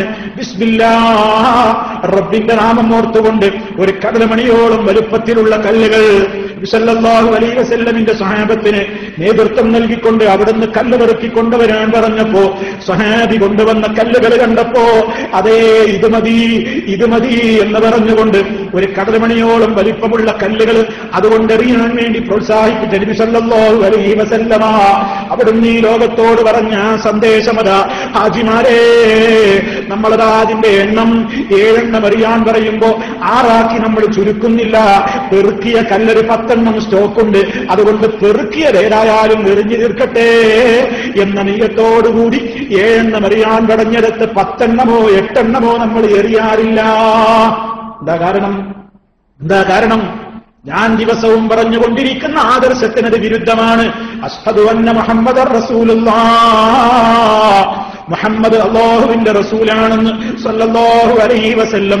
അതേ, ഞാനതിന് സാക്ഷിയാണ്, എന്റെ ജീവിതം അതിന് സാക്ഷിയാണ്, എന്റെ ഇടപാടുകൾ അതിന് സാക്ഷിയാണ്, എന്റെ പെരുമാറ്റം അതിന് സാക്ഷിയാണ്, എന്റെ സ്വഭാവം അതിന് സാക്ഷിയാണ്, എന്റെ കുടുംബ ജീവിതം അതിന് സാക്ഷിയാണ്, എന്റെ മറ്റുള്ളവരോടുള്ള ബന്ധം അതിന് സാക്ഷിയാണ്. അങ്ങനെ ജീവിതത്തിന്റെ എല്ലാ ഘട്ടങ്ങളിലും ആ പ്രഖ്യാപിക്കുന്ന ഷഹാദത്ത് കലിമയോടുള്ള കൂറും അതിനോടുള്ള ഏറ്റവും വലിയ രൂപത്തിലുള്ള ആ കടമയുമൊക്കെ ഹാജിമാരെ നമ്മുടെ കർമ്മങ്ങളിലൂടെ നമ്മളിങ്ങനെ പഠിച്ചെടുത്തുകൊണ്ടിരിക്കുന്നു. ഇങ്ങനെ മിനയും അറഫാത്തും മുസ്ദലിഫയിലും. മുസ്ദലിഫയിൽ എന്താ അവിടെ ഉള്ളത്? ഒന്നുമില്ല, പോയി അവിടെ ഉറങ്ങാനാ പറഞ്ഞത്. അവിടെ ഉറങ്ങണം എന്നാ പറഞ്ഞത്. പ്രത്യേകിച്ച് അവിടെ ഒന്നും ചെയ്യാനില്ല, ഉറങ്ങണം. പോയി നിസ്കരിച്ചിട്ട് കിടന്നുറങ്ങുകയാണ്. രാവിലെയാണ് എഴുന്നേറ്റുകൊണ്ട് പ്രാർത്ഥിക്കാൻ പറഞ്ഞിടത്ത് വെച്ച് പ്രാർത്ഥിക്കുകയാണ്. പിന്നീട് മിനയിൽ പോവുകയാണ്, കല്ലേറ് നടത്തുകയാണ്, മുടി നീക്കുകയാണ്. അങ്ങനെ ബന്ധപ്പെട്ട ഏതൊക്കെ കാര്യങ്ങളുണ്ടോ എല്ലാം അല്ലാഹു നമുക്ക് അനുവദിച്ച് തന്നത് ഏതൊക്കെയുണ്ടോ അതൊക്കെ നമ്മൾ ചെയ്യുകയാണ്, നിർവഹിക്കുകയാണ്. എന്തേ കാരണം? ഒന്നിനും നമ്മൾ കൂട്ടുന്നില്ല, കുറക്കുന്നില്ല. അവിടെ പഠിപ്പിക്കപ്പെട്ടത് എന്താണോ അതെന്റെ ജീവിതത്തിൽ കൊണ്ടുവരാൻ ഞാൻ തയ്യാറാണ്. ആ ആദർശം അഷ്ഹദു അന്ന മുഹമ്മദർ റസൂലുള്ളാഹ്, അതിന്റെ മുന്നോടിയായി പറഞ്ഞ അഷ്ഹദു അല്ലാ ഇലാഹ ഇല്ലല്ലാഹ്, നേരത്തെ പറഞ്ഞ പണ്ടുള്ള ആളുകൾ ഇവിടെ ചൊല്ലിയ ചില തെൽബിയത്തുണ്ടെന്ന് ഞാൻ പറഞ്ഞില്ലേ? അല്ലാഹ് നീ കൊടുത്ത കഴിവുകളുള്ള ചില പങ്കാളികൾ ഉണ്ടെന്ന തെൽബിയത്ത് ചൊല്ലിയിരുന്ന ആളുകൾ ഇന്നും അതാ പലരും ഹജ്ജിന് വരികയാണ്. അവർ ചൊല്ലുന്ന തെൽബിയത്ത് ശരിയായ തെൽബിയത്താണെങ്കിലും അന്ന് മുശ്രിക്ക് ചൊല്ലിയ ആശയം മനസ്സിൽ വെച്ചുകൊണ്ട് നബിതങ്ങൾ പഠിപ്പിച്ച തെൽബിയത്ത് ചൊല്ലുന്നു പലരും. നബിതങ്ങൾ പഠിപ്പിച്ച തെൽബിയത്താ ചൊല്ലുന്നത്, പക്ഷേ മറ്റുള്ളവർ പഠിപ്പിച്ച ആദർശമാ കൊണ്ടു നടക്കുന്നത്. അല്ലാഹ് നീ കൊടുത്ത കഴിവുകളുള്ള മഹാന്മാരോട് ചോദിക്കാനാ ഞങ്ങൾ ഇങ്ങോട്ട് വരുന്നത്. അതുകൊണ്ട് മിനായിലെത്തിയാൽ, അറഫാത്തിലെത്തിയാൽ, മുസ്ദലിഫയിലെത്തിയാൽ, കഅബയുടെ പരിസരത്തെത്തിയാൽ, പരിശുദ്ധ കഅബയുടെ ചുറ്റുഭാഗവും 70ഓളം അമ്പിയാക്കന്മാരുടെ ഖബറുണ്ട് പോലും. മിനായിലെത്തുമ്പോ ഹാജറ ബീവിയെ ഓർമ്മ വരുന്ന പോലും. അതേ മുസ്ലിമീങ്ങള് മഹാന്മാരായ അമ്പിയാക്കളെയും മഹദികളെയും ഒക്കെ ഓർക്കുന്നു ഹജ്ജിന്റെ ചടങ്ങുകളിൽ, യാതൊരു സംശയവുമില്ല. പക്ഷേ ഒരൊറ്റ സ്ഥലത്ത് വെച്ചുപോലും അല്ലാഹുവേ ഇബ്രാഹിം അലൈഹിസ്സലാമിന്റെ ഹക്ക് ജാഹ് ബർക്കത്ത് കൊണ്ടെന്നോ, ഇസ്മായിൽ നബി അലൈഹിസ്സലാമിന്റെ ഹക്ക് ജാഹ് ബർക്കത്ത് കൊണ്ടെന്നോ, ഹാജറ ഉമ്മ ബീവിയുടെ ഹക്ക് ജാഹ് ബർക്കത്ത് കൊണ്ടോ എന്റെ പാപം പൊറുക്കണേ എന്ന ഒരു ദുആയോ ഒരു ദുആയുടെ കഷ്ടമോ ഹജ്ജിന്റെ ഒരൊറ്റ ചടങ്ങുകളിലും പഠിപ്പിക്കപ്പെടാതെ പോയി. എന്തേത് വരാതെ പോയത്? അതിനൊന്നില്ല. ഇനി അവരെ നേരിട്ട് വിളിക്കലുണ്ടോ? ഇബ്രാഹിം നബിയെ വിളിക്കുന്നുണ്ടോ? ഇസ്മായിൽ നബിയെ വിളിക്കുന്നുണ്ടോ? ഹാജർ ബീവിയെ വിളിക്കുന്നുണ്ടോ? ഇല്ല.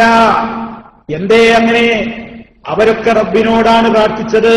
അവരൊക്കെ പഠിപ്പിച്ച ആദർശം, അതിന്റെ മഹനീയമായ തത്വമാണ് ഹജ്ജിലൂടെ മുഴുവനും വിളംബരം നടത്തപ്പെടുന്നതെങ്കിൽ ആ ആദർശത്തിന് ഘടകവിരുദ്ധമായി കൊണ്ട് ഈ ഹജ്ജിന് വരുമ്പോ ഈ മഹാന്മാരോടൊക്കെ നേരിട്ട് സഹായം ചോദിക്കാനാണ് വരുന്നതെന്ന് അച്ചമലയാളത്തിൽ എഴുതിവിട്ട ആളുകളാണ് നമ്മുടെ നാട്ടിലുള്ള പല ഹജ്ജ് സംഘങ്ങളുടെയും അമീറുമാരായി വന്നതും ആളുകളെ നിയന്ത്രിക്കുന്നതും. ഇതൊക്കെ നമ്മൾ മനസ്സിലാക്കണം. അവരിങ്ങോട്ട് വരുന്നത് തന്നെ ഇവരോടൊക്കെ ചോദിക്കാനാണ്. മാത്രമല്ല അവരതിന് പേര് നൽകിക്കഴിഞ്ഞു. ഹജ്ജ് എന്ന് പറഞ്ഞാൽ അന്താരാഷ്ട്ര ഉറൂസാണെന്നാണ് അവര് പേരിട്ടത്. ഹജ്ജ് എന്ന് പറഞ്ഞാൽ അന്താരാഷ്ട്ര ആണ്ട് നേർച്ചയാണെന്നും പറയാമെന്നാണ് അവര് പേര് പറഞ്ഞത്. അപ്പൊ ഹജ്ജ് എന്ന് പറഞ്ഞാൽ എന്താണ്? ഇന്റർനാഷണൽ ഉറൂസ്. അപ്പൊ വടക്കേ മലബാറിൽ നിന്ന് വരുന്നവർക്ക് പരിചയമുള്ള പേര് ഉറൂസാണ്. മലപ്പുറം മലബാറിന്റെ ഈ ഭാഗങ്ങളിൽ വരുന്നവർക്ക് പരിചയമുള്ളൊരു ആണ്ട് നേർച്ചയാണ്. എല്ലാ വിഭാഗം ആളുകളും അപ്പൊ ഹജ്ജിന് വരുമ്പോ അവരുടെ മനസ്സിൽ എന്താണ്? ഒരു കൂട്ടർ വിചാരിക്കും ഉള്ളാളത്തേക്ക് പോകും പോലെ, ഒരു കൂട്ടർ വിചാരിക്കും പുത്തമ്പള്ളിക്ക് പോകും പോലെ. ഒരിടത്ത് ഉറൂസ്, ഒരിടത്ത് ആണ്ട് നേർച്ച. അത് ഇന്റർനാഷണൽ രൂപത്തിൽ ഇവിടെ മക്കത്ത് നടക്കുന്നുണ്ട്. അപ്പൊ ഇവിടെ ഇങ്ങനെ വരുമ്പോ ഇവിടെ എന്താ? ഇബ്രാഹിം നബിയുണ്ട്, ഇസ്മായിൽ നബിയുണ്ട്, അതുപോലെ തന്നെ ഹാജറ ബീവിയുണ്ട്. അപ്പോ എല്ലാ ആളുകളുമായി അപ്പൊ അവരൊക്കെ ഓർക്കും. ഓർക്കുക എന്ന് മാത്രമല്ല അവരുടെയൊക്കെ ഹത്തിജാ ബർക്കത്തോണ്ട് അള്ളാഹുവിനോട് ചോദിക്കണം. അതൊന്നും മാത്രമല്ല അവരോട് നേരിട്ട് ചോദിക്കണം, നേരിട്ട് ചോദിക്കണം, അങ്ങനെ സഹായം ചോദിക്കണം. എന്നാലേ ശരിയായ സുന്നത്ത് ജമാഅത്തിന്റെ ഹജ്ജാവൂന്നാണ് പഠിപ്പിക്കുന്നത്. അതാണ് ഞാൻ നേരത്തെ പറഞ്ഞത്. അല്ലാഹ് നീ കൊടുത്ത കഴിവുകളുള്ള ആളുകളുടെ അവരോട് ഞങ്ങൾക്ക് ചോദിക്കാനുണ്ടെന്ന ആശയം മനസ്സിൽ വെച്ചുകൊണ്ട് നബി സല്ലല്ലാഹു അലൈഹി വസല്ലം പഠിപ്പിച്ച ആശയത്തിന് വിരുദ്ധമായിക്കൊണ്ട് തെൽബിയത്ത് ഹബീബ് പഠിപ്പിച്ചതുപോലെ ചൊല്ലുകയും അന്നത്തെ അറേബ്യൻ മുശ്രിക്കുകൾ കൊണ്ടു നടന്ന ആദർശങ്ങളിൽ ചിലതിനെ ഖൽബിൽ വെച്ചുകൊണ്ട് ഹജ്ജിന് വരുന്ന ആളുകളുണ്ട്. അല്ലാഹു എല്ലാവരുടെയും ഈമാൻ സലാമത്താക്കുമാറാകട്ടെ. സഹോദരന്മാരെ, ഇത് വല്ലാത്തൊരു ഗുരുതരമായ കാര്യമല്ലേ? ഇവിടെ ഹജ്ജ് നഷ്ടപ്പെടൂലേ? ഉംറ നഷ്ടപ്പെടൂലേ? എല്ലാ കർമ്മങ്ങളും ബാത്തിലാവൂലേ? അവരോട് ആരോടെങ്കിലും പ്രാർത്ഥിക്കാൻ വേണ്ടിയാണോ ഇങ്ങോട്ട് വരുന്നത്? സല്ലല്ലാഹു അലൈഹി വസല്ലമിന്റെ മദീനയിലേക്ക് വരുമ്പോ ആ മദീനയിലേക്ക് നബി സല്ലല്ലാഹു അലൈഹി വസല്ലമിന്റെ അവിടുന്നതാ നമ്മുടെ കൂടെ തന്നെയുണ്ട്. എല്ലാം കാണുകയാണ്, കേൾക്കുകയാണ്, അറിയുകയാണ്, എല്ലാം മനസ്സിലാക്കുന്നുണ്ട്. നാം ചെയ്യുന്ന ഓരോ കാര്യങ്ങളും നബി സല്ലല്ലാഹു അലൈഹി വസല്ലമ ലൈവായി കണ്ടുകൊണ്ടിരിക്കുകയാണ്, കേട്ടുകൊണ്ടിരിക്കുകയാണ്, അറിഞ്ഞുകൊണ്ടിരിക്കുകയാണ്. അത് വിശ്വസിക്കാത്തവൻ സുന്നത്ത് ജമാഅത്തിൽപ്പെട്ടവനല്ല എന്ന നിലക്ക് സമൂഹത്തിന് ട്രെയിനിങ്ങും ക്ലാസുകളും കൊടുക്കുമ്പോ ആ സമുദായത്തിന്റെ ഹജ്ജിന്റെ സ്ഥിതി എവിടേക്കാ എത്തിച്ചേരുന്നത്? ആലോചിച്ചു നോക്ക്. അല്ലാഹുവിന്റെ ഗുണങ്ങളും വിശേഷണങ്ങളുമൊക്കെ മഹാനായ നബി സല്ലല്ലാഹു അലൈഹി വസല്ലമിലും മറ്റുള്ളവരിലും ഒക്കെ ചാർത്തിക്കൊടുക്കുന്ന ഒരു ദുരന്തം. ഈ സമുദായത്തിൽ നിന്ന് രക്ഷപ്പെടണം. ഹജ്ജ് മനുഷ്യന് നൽകുന്ന ഏറ്റവും വലിയ സന്ദേശം അതാണ്. ഹജ്ജിന്റെ ഓരോ ചടങ്ങുകളിലും തൗഹീദ് ഇങ്ങനെ അറഫാത്തിന് തൗഹീദ് പ്രഖ്യാപനം, തക്ബീറുകളിലൂടെ മിനായിലേക്ക് പോകുമ്പോൾ മിനയിൽ വെച്ച് എല്ലാ സ്ഥലങ്ങളിലും സർവ്വസ്ഥലത്തും മദീനയിലേക്ക് നബി സല്ലല്ലാഹു അലൈഹി വസല്ലമിന് വേണ്ടി കൂടുതൽ നമ്മൾ സ്വലാത്ത് ചൊല്ലിക്കൊണ്ടിരിക്കും. ഹബീബ് സല്ലല്ലാഹു അലൈഹി വസല്ലമിന് വേണ്ടി കൂടുതൽ ഇങ്ങനെ സ്വലാത്ത് നമ്മൾ ചോദിച്ചുകൊണ്ടിരിക്കുമ്പോൾ ഒക്കെ എന്താ നമുക്ക് കിട്ടുന്ന സന്ദേശം എന്താണ്? ലോകത്തിന്റെ നേതാവ് മുഹമ്മദ് റസൂലുള്ളാഹി സല്ലല്ലാഹു അലൈഹി വസല്ലമിന് പോലും അതേ റബ്ബിന്റെ സഹായം കിട്ടിയേ പറ്റൂ, റബ്ബിൽ നിന്നുള്ള ഗുണം കിട്ടിയേ പറ്റൂ, റബ്ബിന്റെ രക്ഷ കിട്ടിയേ പറ്റൂ. അതില്ലെന്ന് നബിതങ്ങളും ഒഴിവല്ല എന്ന് നമ്മളെ പഠിപ്പിക്കണം. അല്ലാതെ നമ്മളിപ്പോ അള്ളാന്റെ റസൂലിന് വേണ്ടിയിട്ട് പ്രാർത്ഥിച്ചിട്ടില്ലെങ്കിലും അള്ളാന്റെ ഹബീബിനെ അള്ളാഹു തആല ധാരാളം കൊടുക്കും, യാതൊരു സംശയവുമില്ല. ധാരാളം കൊടുത്തിട്ടുണ്ട്. ദുനിയാവിന് ആഖിറത്തുനിന്നും കൊടുക്കും. അത്യുന്നതമായ നേതാവാണ്, സ്വർഗം ഉദ്ഘാടനം ചെയ്യുന്ന നേതാവാണ്. സ്വർഗത്തിന്റെ സമീപത്ത് ഇങ്ങനെ പോയിട്ട് ആ വാതിലിങ്ങനെ മുട്ടും. ഞാൻ പോയി നിൽക്കും സ്വർഗത്തിന്റെ കവാടത്തിനരികിൽ. എന്നിട്ട് ഞാൻ ആ വാതിലിന് മുട്ടും. അകത്തുനിന്ന് ചോദ്യമുണ്ടാകും, ആരാണ് ഡോറ് മുട്ടുന്നത്? ഞാൻ പറയും അന മുഹമ്മദ്, ഞാൻ മുഹമ്മദാണ്. എന്തൊരു സന്തോഷത്തിന്റെ നേരമാണത്. സല്ലല്ലാഹു അലൈഹി വസല്ലമ സ്വർഗം തുറന്നിട്ടില്ല. സ്വർഗത്തിന്റെ ഉദ്ഘാടനം നിർവഹിക്കാൻ വേണ്ടി സ്വർഗത്തിന്റെ വാതിൽക്കൽ ഇങ്ങനെ നിന്ന് വാതില മുട്ടുമ്പോ ആരാണെന്ന ചോദ്യത്തിന് ഞാൻ മുഹമ്മദാണെന്ന് പറയുമ്പോ ബികൗമിർത്തോ, താങ്കളുടെ പേരിലാണ് എന്നോട് കൽപ്പിക്കപ്പെട്ടിട്ടുള്ളത്. അഥവാ നിങ്ങൾക്ക് മുമ്പ് ഒരാൾക്കും ഈ ഡോറ് തുറക്കല്ല എന്നെന്റെ റബ്ബ് എന്നോട് പ്രത്യേകം ഓർഡർ തന്നിരിക്കുന്നു എന്ന് സ്വർഗത്തിന്റെ കാവൽക്കാരനായ മലക്ക് വിളിച്ചു പറയുന്ന അത്രയും മഹത്വമുള്ള മഹാനായ നബി സല്ലല്ലാഹു അലൈഹി വസല്ലമിന് വേണ്ടി നമ്മൾ സ്വലാത്തിനെ ചോദിച്ചാലും സ്വലാത്തിനെ ചോദിച്ചില്ലെങ്കിലും റബ്ബ് മഹാനായ നബി സല്ലല്ലാഹു അലൈഹി വസല്ലമിന് കൊടുക്കാനുള്ളതൊക്കെ കൊടുക്കുന്നുണ്ട്. പക്ഷേ സ്വലാത്ത് പിന്നെ ചോദിക്കുന്നത് പിന്നെ എന്തിനു വേണ്ടിയാണ്? നമുക്ക് ഗുണം കിട്ടണ്ടേ? മൻ സ്വല്ലാ അലൈഹി സ്വലാത്തൻ സ്വല്ലല്ലാഹു അലൈഹി ബിഹാ അശ്റാ. ആരെങ്കിലും എനിക്ക് വേണ്ടി ഒരു തവണ ഗുണത്തിന് വേണ്ടി ചോദിച്ചാൽ അല്ലാഹു അവന് 10 ഗുണം പ്രദാനം ചെയ്യുന്നു. അതെങ്ങനെ കിട്ടാനാണ്? ധാരാളം ധാരാളം നമ്മളിങ്ങനെ സ്വലാത്തിലില്ല. ആ സ്വലാത്തിലും കരിഞ്ചന്തയുണ്ടാക്കി, നാരിയ സ്വലാത്ത് ഉണ്ടാക്കി, അതുപോലെ തന്നെ പല രൂപത്തിലുള്ള സ്വലാത്തുകളും ഉണ്ടാക്കി. സല്ലല്ലാഹു അലൈഹി വസല്ലമിന്റെ സ്വലാത്ത് എന്ന പേരിൽ അസ്സലാത്തു വസ്സലാമു അലൈക യാ റസൂലല്ലാഹ് എന്ന് തുടക്കത്തിൽ ഫിറ്റ് ചെയ്തുകൊണ്ട് പിന്നെ പറയുന്നതൊക്കെ എന്താണ്? ഖുദ് ബിയദീ, എന്റെ കൈ പിടിക്കണം നബിയേ, അദ്രികിനി യാ റസൂലല്ലാഹ്, അല്ലാഹുവിന്റെ റസൂലേ എന്നെ സഹായിക്കണേ, എന്റെ കൈ പിടിക്കണേ എന്നിങ്ങനെ പറയുന്നു. എന്ന് മാത്രമല്ല, ഈ മദീനയിലുള്ള നിവാസികൾക്കൊന്നും പരിചയമില്ലാത്ത ഒരുപാട് കള്ളത്തരങ്ങൾ നമ്മുടെ സമൂഹത്തിലതാ നാട്ടിൽ മദീനയെ പറ്റി പറയിപ്പിക്കുകയാണ്.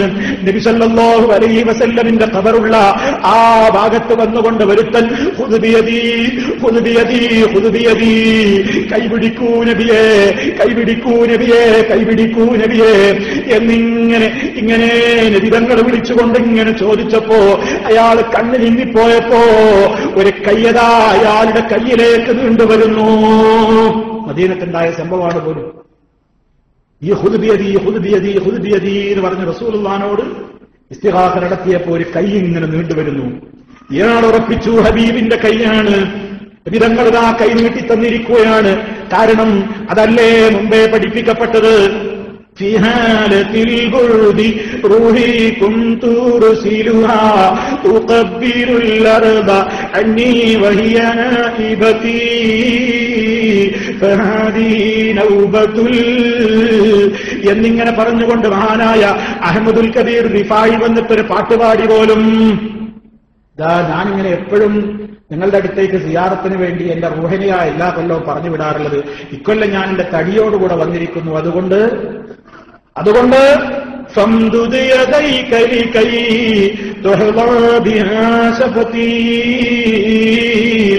ആ കൈയൊന്ന് നീട്ടിത്തരൂ, ഞാനൊന്ന് ചുംബിച്ചോട്ടെ. നബി സല്ലല്ലാഹു അലൈഹി വസല്ലം കൈയ്യുടെ പുറത്ത് കിട്ടു കൊടുത്തു എന്നാണ്. കൈ പുറത്ത് കിട്ടു കൊടുത്തു. ഫീ റിവായത്തുൻ നുഹറ, ഒറ്റ കസാബുകളാണ്, എല്ലാം കള്ളാ പറയുന്നത്. രണ്ടാമത്തെ റിപ്പോർട്ടിൽ പറയുന്നത് എന്താണ്? കയ്യ് മാത്രമല്ല, കബറൻ പൊട്ടിപ്പിളർന്ന ഹബീബൻ പുറത്തു വന്നു. എന്നിട്ട് മോനെ അഹമ്മദേ എന്നും പറഞ്ഞിട്ട് അഹമ്മദ് കബീർ റിഫായിനെ കെട്ടിയാൻ പിടിച്ച് മൊത്തം കൊടുത്ത് കബറിന്റെ ഉള്ളിക്കാണ്ട് ഇറങ്ങിപ്പോയി. അതുകൂടെ മദീനത്ത് നടന്നു എന്നാ പറയുന്നത്. അപ്പൊ ഇതും പറയണ്ട, ഹുദ് ബിയദീ ഖുദ് ബിയദീ ഖുദ് ബിയദീ നമുക്കൊരു കൈ ഇങ്ങനെ നീണ്ടുവന്നു. കൈ നീണ്ടുവന്നു, മുറുക്കി പിടിച്ചപ്പോൾ കാണണല്ലോ ആരുടെ കൈയാണ്. തുറന്നു നോക്കുമ്പോ അബൂബക്കറിന്റെ കൈയാണ്. സിദ്ദീഖുൽ അക്ബർ റളിയല്ലാഹു അൻഹുവിന്റെ കൈയല്ല. ഞാൻ പറയേണ്ടതില്ലല്ലോ, ഒരു അബൂബക്കറിന്റെ കൈയാണ് പോലും. ഇതെന്തേ അബൂബക്കറിന്റെ കൈയെന്ന് ഞാനിങ്ങനെ ശങ്കിച്ച് വിഷമിച്ചുകൊണ്ട് നിൽക്കുമ്പോ ഹബീബ് വിളിച്ചു പറഞ്ഞു, എന്റെ കൈ വെക്കുന്നതിന്റെ ബദല് അബൂബക്കറിന്റെ കൈ വെക്കുന്നതും സമമാണ് കേട്ടോ എന്ന് പറഞ്ഞ കഥയൊക്കെ ഈ മദീനയിലുണ്ടായി എന്ന് പറയുമ്പോ അത് വിശ്വസിക്കാൻ മാത്രം നമ്മുടെ സമൂഹത്തിൽ ആളുണ്ടായിപ്പോയെങ്കിൽ ഈ സമൂഹം എത്രത്തോളം മതപ്പതിച്ചുപോയി. സഹോദരന്മാരെ ആലോചിച്ചു നോക്കണം, എത്രത്തോളം അതപ്പതിച്ചുപോയി. തിരക്ക് കാരണത്താൽ നബി സല്ലല്ലാഹു അലൈഹി വസല്ലമിന്റെ ഖബറുള്ള റൂമിന്റെ ഭാഗത്തേക്ക് പോകാൻ കഴിയാതെ മാറി നിൽക്കുമ്പോ വാ എന്ന് പറഞ്ഞുകൊണ്ട് നബി തങ്ങൾ വിളിക്കാ, എന്താ കുണ്ടൂരെ മാറി നിൽക്കുന്നത്, വരൂ, എന്തേ നിങ്ങളങ്ങനെ മാറി നിൽക്കുന്നത്? അപ്പൊ പറഞ്ഞു പോലും തിരക്കായതുകൊണ്ടാണ് നബിയെ നിങ്ങളുടെ അടുത്തേക്ക് വരാൻ പുതില്ലാഞ്ഞിട്ടല്ല. പക്ഷേ ആ സമയത്ത് ഹബീബ് പറയുകയാണ് പോലും, നിങ്ങൾ എന്തിനു മാറി നിൽക്കണം, നിങ്ങൾക്ക് ഏറ്റവും ഇഷ്ടപ്പെട്ട ഒരാൾ ഇവിടെ ഉണ്ടല്ലോ, അതുകൊണ്ടൊന്ന് വന്നൂടെ. സഹോദരന്മാരെ ആലോചിച്ചു നോക്കൂ. അത് ഉണ്ടായി എന്നൊരുത്തം വിശ്വസിച്ചു കഴിഞ്ഞാൽ ഹബീബിനേക്കാൾ ഇഷ്ടപ്പെട്ട ഒരാൾ മുസ്ലിമിന് അതിന്റെ ചാരത്ത് വേറെയുണ്ടോ? ആരാണ് ഇനി അവിടെ ഉണ്ടാകാൻ പോകുന്നത്?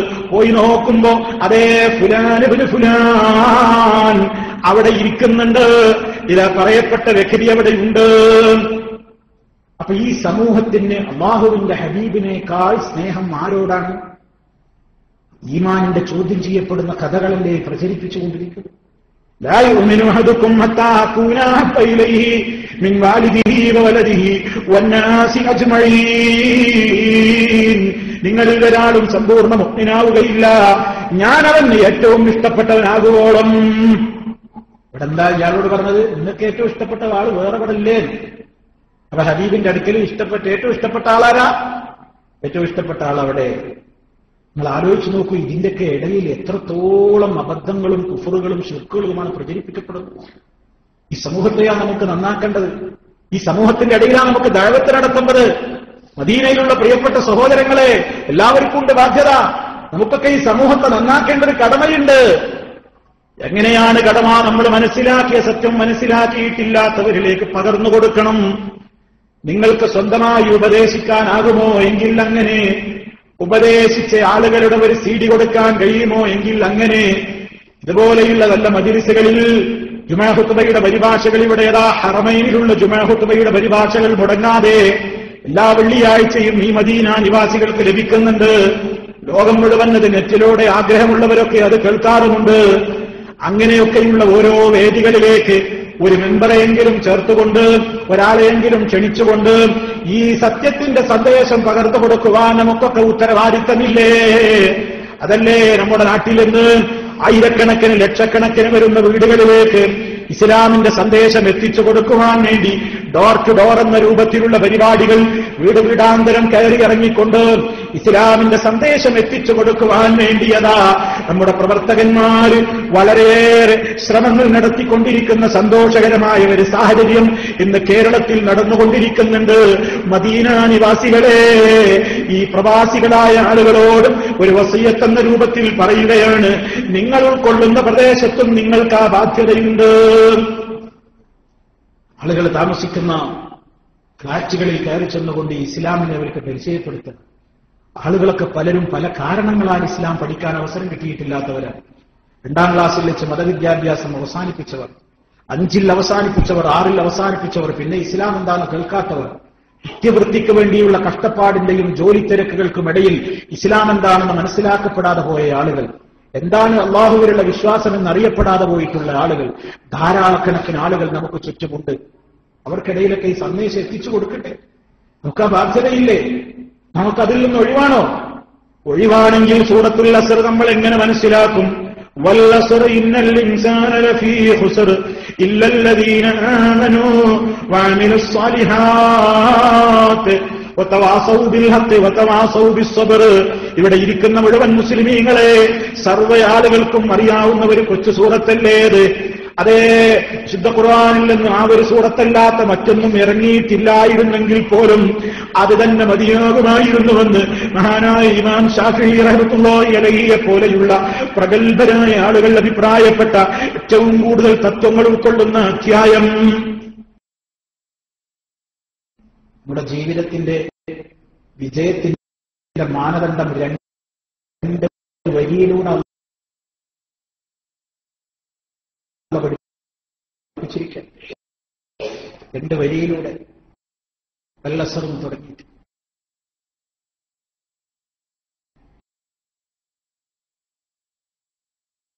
എല്ലാ മനുഷ്യരുടെയും വിജയത്തിന്റെ വിധാനം 4 കാര്യങ്ങളുണ്ടെങ്കിലേ നമ്മളൊക്കെ രക്ഷപ്പെട്ടുള്ളൂ. ഞാനായാലും നിങ്ങളായാലും. ഇതിന്റെ അടിസ്ഥാനം ഒന്നില്ലെന്നാണ് വിശ്വാസങ്ങൾ. അല്ലാഹുവിലുള്ള വിശ്വാസം, വേദഗ്രന്ഥങ്ങള്, പ്രവാചകന്മാര്, അദ്യനാള്, ഖദാ ഖദർ, പിന്നെ അതിന്റെ ശാഖോപശാഖകളായിക്കൊണ്ട് ഒരുപാട് കാര്യങ്ങൾ. അങ്ങനെയാണ് ഈമാൻ. ഇല്ലല്ലദീന ആമനു, ശരിയായ വിശ്വാസം. അതിൽ വസ്വാസ് ഉണ്ടാക്കാൻ വരുന്ന എല്ലാ രൂപത്തിലുള്ള ബുദ്ധികളുടെയും വാദത്തിന്റെ സത്യാവസ്ഥ ഒക്കെ പഠിക്കുമ്പോഴേ ഈമാൻ പൂർണ്ണതാണ്. അല്ലെങ്കിൽ ഈമാൻ അങ്ങനെ ചാഞ്ചാടുന്ന ഈമാൻ മുഅ്മിനീങ്ങൾക്ക് ഉണ്ടാവില്ല എന്നാ ഖുർആൻ പറയുന്നത്. വിശ്വാസികളെ പറ്റി റബ്ബ് പറഞ്ഞിടത്ത് തന്നെ സുമ്മലം യർതാബൂ എന്ന് പ്രത്യേകം പറഞ്ഞതായി കാണാം. സുമ്മലം യർതാബൂ, വിശ്വാസം അവർ പഠിച്ചു മനസ്സിലാക്കി കഴിഞ്ഞു, പിന്നെ അവർക്ക് ഈ അക്കാശക്കില്ല. അങ്ങനെ ചില ആളുകൾക്ക് ഇതിലുണ്ടോ, അങ്ങനെ ഉണ്ടോ, നമ്മളെടുത്ത് അങ്ങനെ ഉണ്ടോ, ഇതിങ്ങനെ ഉണ്ടോ, ഇങ്ങനെ അങ്ങനെ ഇങ്ങനെ ഈ സംശയം എങ്ങനെ ഉണ്ടാകും? സംശയം ഉണ്ടാകുന്നത് എന്തുകൊണ്ടാ? ശരിക്ക് പഠിക്കാത്തത്.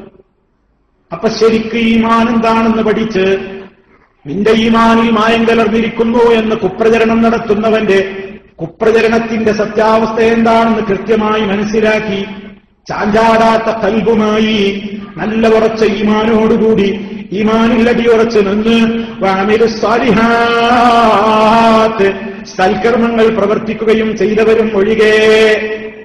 സൽക്കർമ്മങ്ങൾ നല്ലോണം ചെയ്യണം, പറയാനുള്ളതല്ല. അമലുകൾ നല്ലോണം വർദ്ധിപ്പിക്കണം. നമ്മുടെയൊക്കെ ജീവിതത്തിൽ പ്രിയമുള്ളവരെ, അമലുകൾ നല്ലോണം വേണം. ഇഖ്ലാസോടെ ചെയ്യാനും നോക്കുക. രാവിലെ എഴുന്നേൽക്കുമ്പോൾ തൊട്ട് ദിക്റുകളാണ്, ഉറങ്ങുന്നത് വരെ ദിക്റുകളാണ്. എത്ര ആളുകൾക്ക് അതൊക്കെ അറിയാം? നമുക്കൊക്കെ എത്ര ആളുകൾക്ക് അത് അറിയാം? സ്വന്തത്തോട് ചോദിക്കണം. രാവിലെ എഴുന്നേൽക്കുമ്പോൾ ദിക്ർ ഒന്ന് ഞാൻ പറഞ്ഞോ? എനിക്കത് അറിയോ? ഏറ്റവും പരമപ്രധാനമായി മനുഷ്യൻ വേദനിക്കും മുറ്റവരുടെ മരണം നടക്കുമ്പോൾ മയ്യത്ത് നിസ്കരിക്കാൻ വരെ അറിയില്ല. നമ്മുടെ കൗമിന്.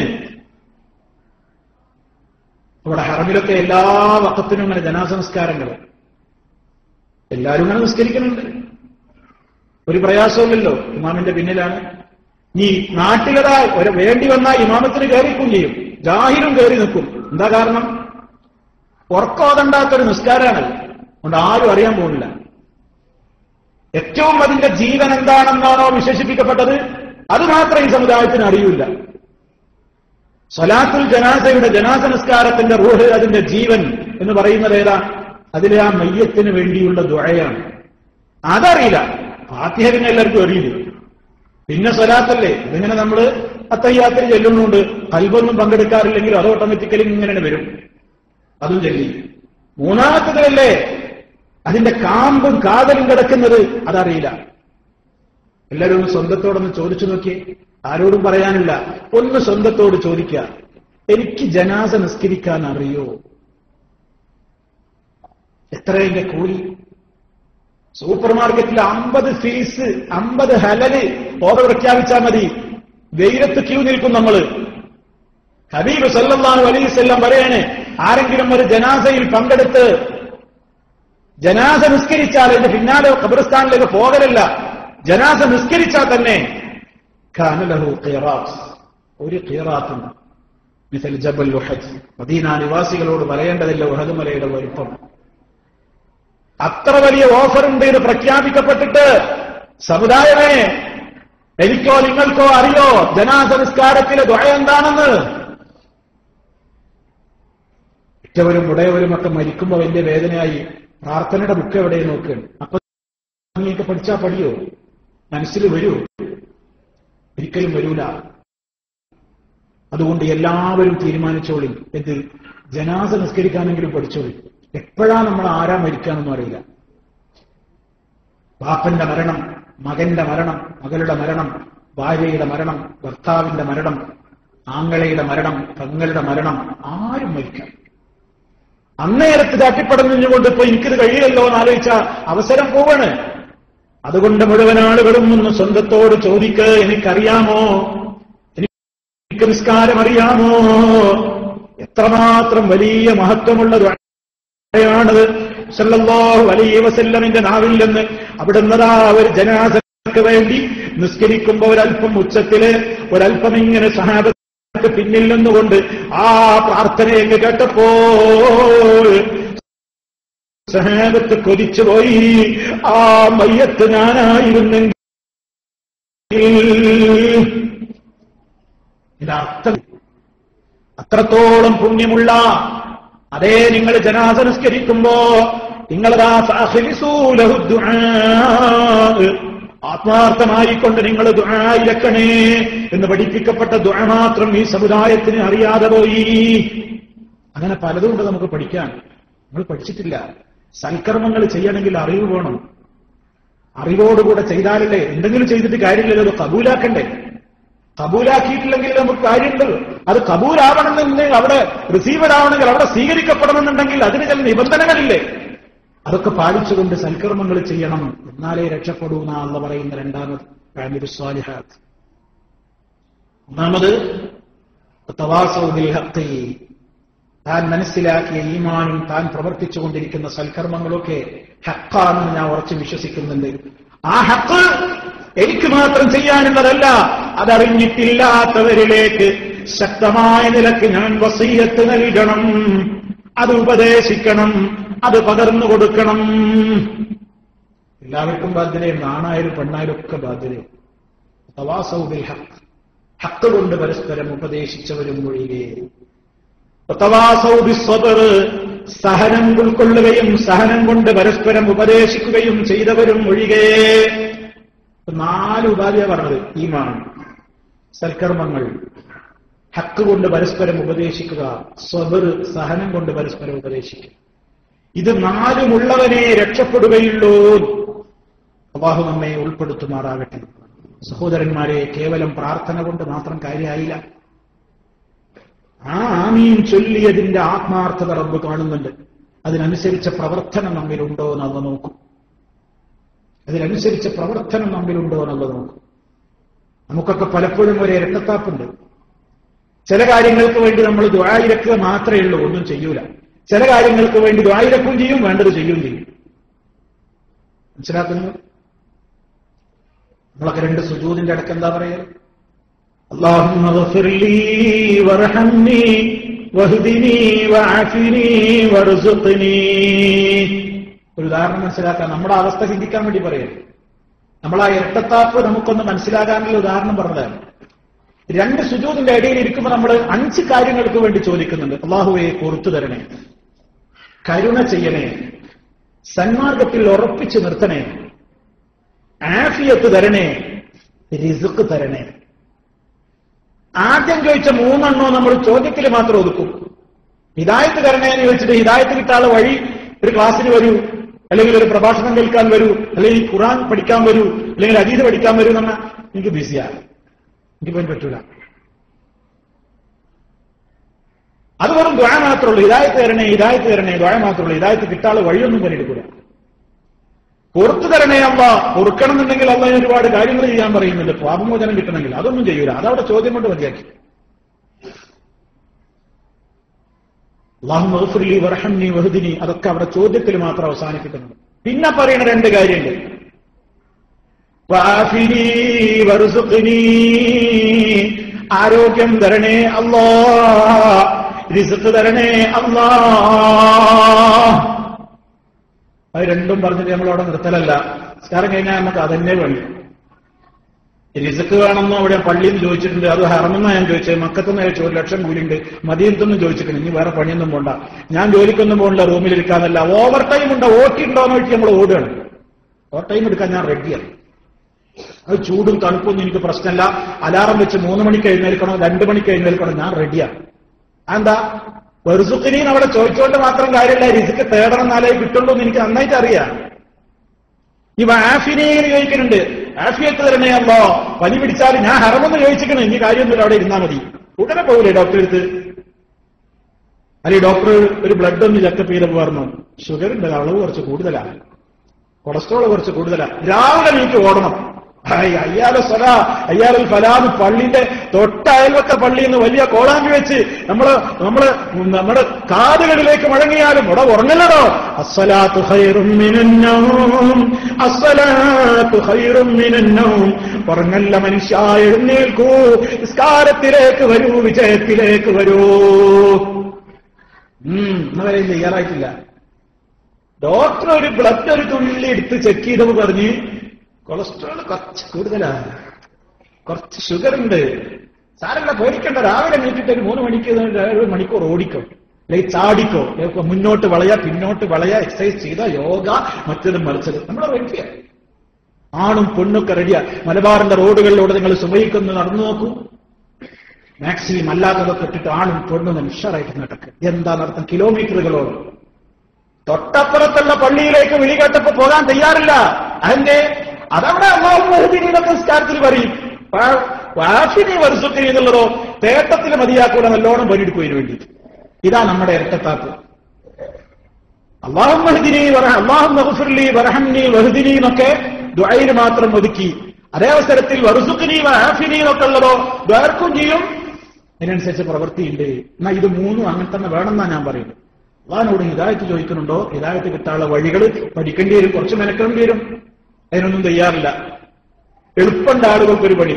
എന്താ അറിയാം, അവരിപ്പോ ഒരു കൂട്ടർ ഇങ്ങനെ, ഒരു കൂട്ടർ ഇങ്ങനെ, അവരും ആയത്തോതിന്, ഇവരും ഹദീസോതിന്, ഒക്കെ മുജാഹിദീങ്ങളാണ് പറയും ചെയ്യുന്നത്, ഇവരും ഹദീസോതിന്, അവരെന്നെ ഇപ്പൊ പല ഗ്രൂപ്പാ. ഞാൻ ഒന്നിരിക്കില്ല. എളുപ്പമുണ്ടല്ലോ, നല്ല പരിപാടിയാണ്. മടിയന്മാർക്ക് സുഖമായിട്ടിരിക്കാൻ നല്ല പരിപാടിയാണ്. പ്രിയപ്പെട്ട സഹോദര, ദീൻ എന്ന് പറഞ്ഞാൽ അതാ. ദീൻ എന്ന് പറഞ്ഞാൽ അതാ. നമ്മൾക്ക് വെട്ടും കുത്തൊന്നും സഹിക്കേണ്ടതില്ല. നല്ല പരിഹാസം കേട്ടിട്ട് ഉറച്ചു നിൽക്കാൻ കഴിയുന്നുണ്ടോന്നാ റബ്ബ് നോക്കേണ്. ധാരാളം കേൾക്കേണ്ടി വരും, ഒരുപാട് കേൾക്കേണ്ടി വരും, ഇല്ലാത്തത് കേൾക്കേണ്ടി വരും, ദുരാരോപണങ്ങൾ കേൾക്കേണ്ടി വരും. അതൊക്കെ ശത്രു ഉന്നയിക്കുന്നത് എന്തിനാണെന്നറിയോ? മാനസികമായി നമ്മെ തളർത്തിയിട്ട് നമ്മെ മൂലക്കിരുത്താനാണ്. അതിന് നമ്മൾ നിന്നുകൊടുത്താൽ ശത്രുവിന്റെ കുതന്ത്രം വിജയിച്ചില്ലേ? അതുകൊണ്ട് എന്ത് കേൾക്കേണ്ടി വന്നാലും ഉറച്ചു നിൽക്കണം, ഉറച്ചു നിൽക്കണം. അതും ഇസ്ലാമികമായിട്ടുള്ള ക്ഷമയുടെ ഒരു ഭാഗമാണ് എല്ലാ രംഗത്തും. അങ്ങനെ ഹിദായത്തിന്റെ മാർഗം കൊണ്ട് തെളിഞ്ഞിന് കിട്ടണമെങ്കിൽ നല്ല പഠിക്കേണ്ടി വരും, കുറേ പഠിക്കേണ്ടി വരും, കുറേ കേൾക്കേണ്ടി വരും. ചിലപ്പോൾ ശത്രുക്കളോട് സംവാദം നടത്തേണ്ടി വരും, ചിലപ്പോൾ ഗണനം നടത്തേണ്ടി വരും, ഗണനം ചിലപ്പോൾ ഒരുപാട് കാലം നീണ്ടു നിൽക്കേണ്ടി വരും, പിന്നെയും മറുപടി പറയേണ്ടി വരും. അങ്ങനെയൊക്കെ പലതും ഉണ്ടാവും. ഇവർക്ക് തന്നെ പണി, മടിയന്മാർക്കുള്ള വർത്താനം, ഇവർക്ക് തന്നെ പണി. ഞാൻ ചെയ്താലും ഒന്നിൽക്കൂല. അവനാന്റെ മഴീശത്വം നിൽക്കരിച്ച് നോമ്പ് വെച്ച് അവനാന്റെ മഴീശത്വമായിട്ട് അങ്ങനെ പോവുക. സ്വർഗത്ത് കിടക്കാൻ കഴിയോ? സ്വർഗത്ത് കിടക്കാൻ കഴിയോ? മുൻഗാമികളായ ആളുകൾക്ക് വന്നതുപോലെ വരാതെ സ്വർഗത്തിൽ കടക്കാമെന്ന് മോഹിക്കുന്നുവോ എന്ന അല്ലാഹുവിന്റെ ചോദ്യം നമുക്ക് കൂടി ബാധകല്ലേ പ്രിയമുള്ളവരെ? കൊണ്ട് പഠിക്കണം, പഠിക്കും. നിങ്ങൾ പഠിക്കണം, നന്നായി പഠിക്കണം. ഞാൻ ഒന്നും കേൾക്കില്ല എന്ന് പറയരുത്, കേൾക്കും, നല്ല പഠിക്കും. ഹക്ക് കിട്ടി തെളിയട്ടെ, അപ്പോഴേ നല്ല ഉറപ്പ് കിട്ടും. അങ്ങനെ ഹിദായത്തിന്റെ വഴി, മഗ്ഫിറത്ത് കിട്ടാനുള്ള വഴി, നല്ല നല്ല സ്വഭാവങ്ങൾ പാപം പൊറുപ്പിക്കുന്ന കാര്യങ്ങളാണ്. വുളു പാപം പൊറുപ്പിക്കുന്ന കാര്യങ്ങളാണ്. കുടുംബബന്ധങ്ങൾ നിലനിർത്തൽ പാപം പൊറുപ്പിക്കുന്ന കാര്യങ്ങളാണ്. സൽസ്വഭാവം പാപം പൊറുപ്പിക്കുന്ന കാര്യങ്ങളാണ്. എല്ലാവരെക്കുറിച്ചും നല്ലൊരു ധാരണ വെച്ച് പുലർത്തൽ പാപം പൊറുപ്പിക്കുന്ന കാര്യങ്ങളാണ്. വെറുതെ ശനിയും വരദൂഷണവും ഇങ്ങനെ പറയാം. വ്യക്തിപരമായിട്ട് ഓരോരുത്തരെ ഇടിച്ചു താഴ്ത്താൻ നോക്കുക.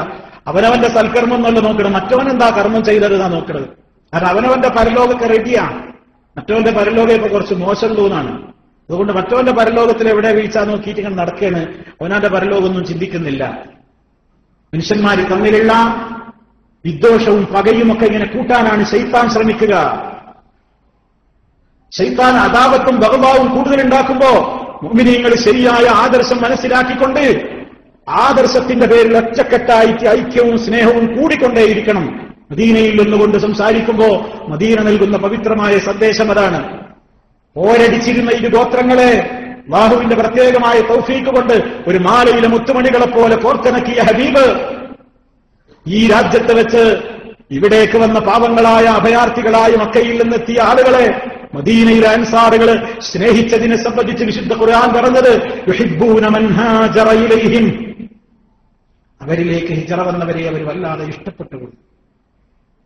യുഹിബ്ബൂന മൻ ഹാജറ ഇലൈഹിം വലാ യജിദൂന ഫീ സുദൂരിഹിം ഹാജത്തൻ മിമ്മാ ഊതൂ വയുക്സിറൂന അലാ അൻഫുസിഹിം, അവരെക്കാൾ അവർ മറ്റുള്ളവർക്ക് പ്രാധാന്യം കൊടുത്തുകൊണ്ട് സ്നേഹം കൊടുത്തു. അതാണ് ഈ മണ്ണിന്റെ പ്രത്യേകത, അതാണ് ഈ രാജ്യത്തിന്റെ പ്രത്യേകത. മദീന നിവാസികളെ ഏറ്റവും കൂടുതൽ ആദർശത്തെ കൃത്യമായി പഠിച്ച് മനസ്സിലാക്കി ത്യാഗത്തിന്റെ കഥകളിലായി ഉറക്കുന്ന മണ്ണാണ് ഈ രാജ്യം. പ്രതിസന്ധികളുടെ പേരും പറഞ്ഞിട്ട് ആദർശത്തിന്റെ പോരാട്ട രംഗത്ത് നിന്ന് മാറി നിന്നപ്പോ ഇസ്ലാം ഇവിടെ വെച്ച് ആഴ്ത്തിറക്കിയ അയ്യുഹല്ലദീന ആമനു, വിശ്വാസികളെ, മാലക്കും എന്താ നിങ്ങൾക്കൊക്കെ പറ്റിപ്പോയത്? എന്താ നിങ്ങൾക്കൊക്കെ സംഭവിച്ചു പോയത് വിശ്വാസികളെ? ഇദാ ഖീല ലക്കും ഫിറൂ ഫീ സബീലില്ലാഹ് ഇസ്തഖൽതും മിനൽ അർദ് അറദീതും ബിൽ ഹയാത്തിദ് ദുനിയാ, ഈ മണ്ണിൽ വെച്ച് നിബിധങ്ങൾ ഓതിക്കൊടുത്തില്ലേ തബൂക്കിലേക്ക് യുദ്ധത്തിന് പുറപ്പെടാൻ വേണ്ടി പഴങ്ങളൊക്കെ പഴുത്ത ഭാഗമായി നിൽക്കുന്ന വിളവെടുപ്പിന്റെ കാലത്ത് പുറത്തിറങ്ങാൻ ആരും മടിക്കുന്ന കഠിനമായ ഉഷ്ണം കത്തിയുടവുന്ന നേരത്ത് യുദ്ധരംഗത്തേക്ക് പോകാൻ പറഞ്ഞപ്പോ പല കാരണങ്ങൾ പറഞ്ഞ് യുദ്ധത്തിന് പോകാതെ മാറി നിന്ന നേരത്ത് റബ്ബദാ ആയത്തിറക്കുന്നു, വിശ്വാസികളെ എന്തേ നിങ്ങൾക്ക് പറ്റിപ്പോയത്? അല്ലാഹുവിന്റെ മാർഗത്തിലിറങ്ങി പ്രവർത്തിക്കൂ, പോരാടൂ എന്ന് പറയുമ്പോ ദുന്യാവിന്റെ കാര്യം പറഞ്ഞുകൊണ്ട് നിങ്ങൾ ഭൂമിയിലേക്ക് കനം തോന്നുകയാണോ? നിങ്ങൾക്ക് ദുന്യാവാണോ വലുത്? നിങ്ങൾ തയ്യാറില്ലെങ്കിൽ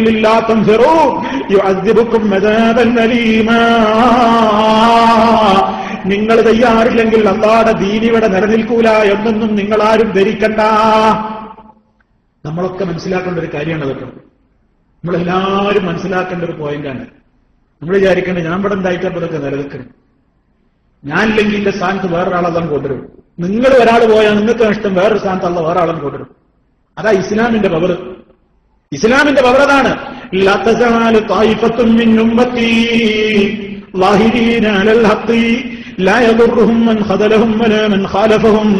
എന്റെ ഉമ്മത്തിൽ നിന്ന് ഒരു സംഘം സത്യത്തിൽ നിലകൊള്ളുന്നവരായി കൊണ്ട് തന്നെ ഏത് കാലത്തും അവരുണ്ടാകും.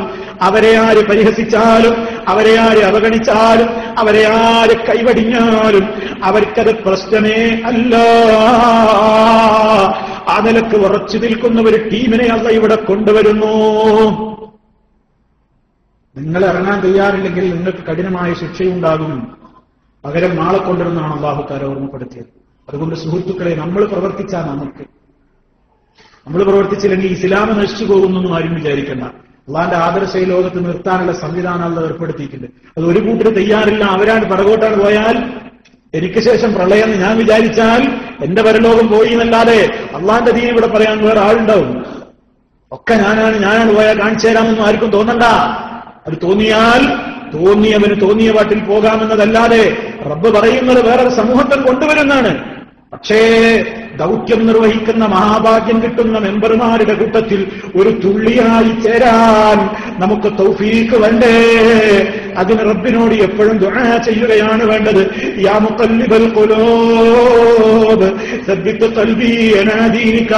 ഹൃദയങ്ങളെ മാറ്റിമറിച്ചുകൊണ്ടിരിക്കുന്ന റബ്ബേ, ഫിത്നകൾ ഇങ്ങനെ വർദ്ധിച്ചുകൊണ്ടിരിക്കുമ്പോ യുസ്ബിഹു റജുലു മുഅ്മിനാ വയുംസി കാഫിറാ. രാവിലെ മുഅ്മിനായവൻ വൈകുന്നേരം കാഫിറാകുന്ന ലോകം. ഫിത്ന ഇങ്ങനെ ധാരാളം വരുമ്പോ അങ്ങനെയാണ്, ഇങ്ങനെ ചേഞ്ച് ഇങ്ങനെ വന്നുകൊണ്ടിരിക്കും. റബ്ബിനോട് തേടല്ലാതെ നിവൃത്തിയൊന്നുമില്ല. അല്ലാഹു നമുക്ക് ഈമാൻ എപ്പോഴും നിലനിർത്തി തരുമാറാകട്ടെ. ഹിദായത്തും ഈമാനും ഒക്കെ നിലനിർത്തിയിട്ട് അതനുസരിച്ച് ജീവിതത്തെ ക്രമീകരിച്ച് ഒരു ദഅവത്ത് നടത്തുന്ന കൂട്ടായ്മകളിൽ പ്രിയമുള്ളവരെ നല്ല ശക്തമായി തന്നെ അണിചേർന്നുകൊണ്ട് ഇസ്ലാമികമായ സന്ദേശങ്ങൾ എത്തിച്ചു കൊടുക്കുവാൻ നമ്മൾ കൂട്ടമായി യത്നിക്കേണ്ടതുണ്ട്, പ്രവർത്തിക്കേണ്ടതുണ്ട്. പലരും ക്ഷീണിതരാണ്, എല്ലാവരും ക്ഷീണിതരാണ്. ഞാൻ ദീർഘിച്ച് സംസാരിക്കുന്നില്ല. അല്ലാഹു സുബ്ഹാനഹു വ തആല നാം പറഞ്ഞതും നമ്മൾ കേട്ടതും ഈ സംഗമിച്ചതുമൊക്കെ ഏറ്റവും കൂടുതൽ നമുക്ക് പരലോകത്ത് ഉപകരിക്കുന്ന സ്വാലിഹായ അമലായി വിശുദ്ധ ഭൂമിയിൽ നിന്ന് കബൂൽ ചെയ്യുമാറാകട്ടെ. اللهم ربنا تقبل منا انك انت السميع العليم وتب علينا انك انت التواب الرحيم واغفر لنا انك انت الغفور الرحيم. اللهم توفنا مسلمين والحقنا بالصالحين. اللهم صل على محمد وعلى ال محمد. السلام عليكم ورحمه الله وبركاته.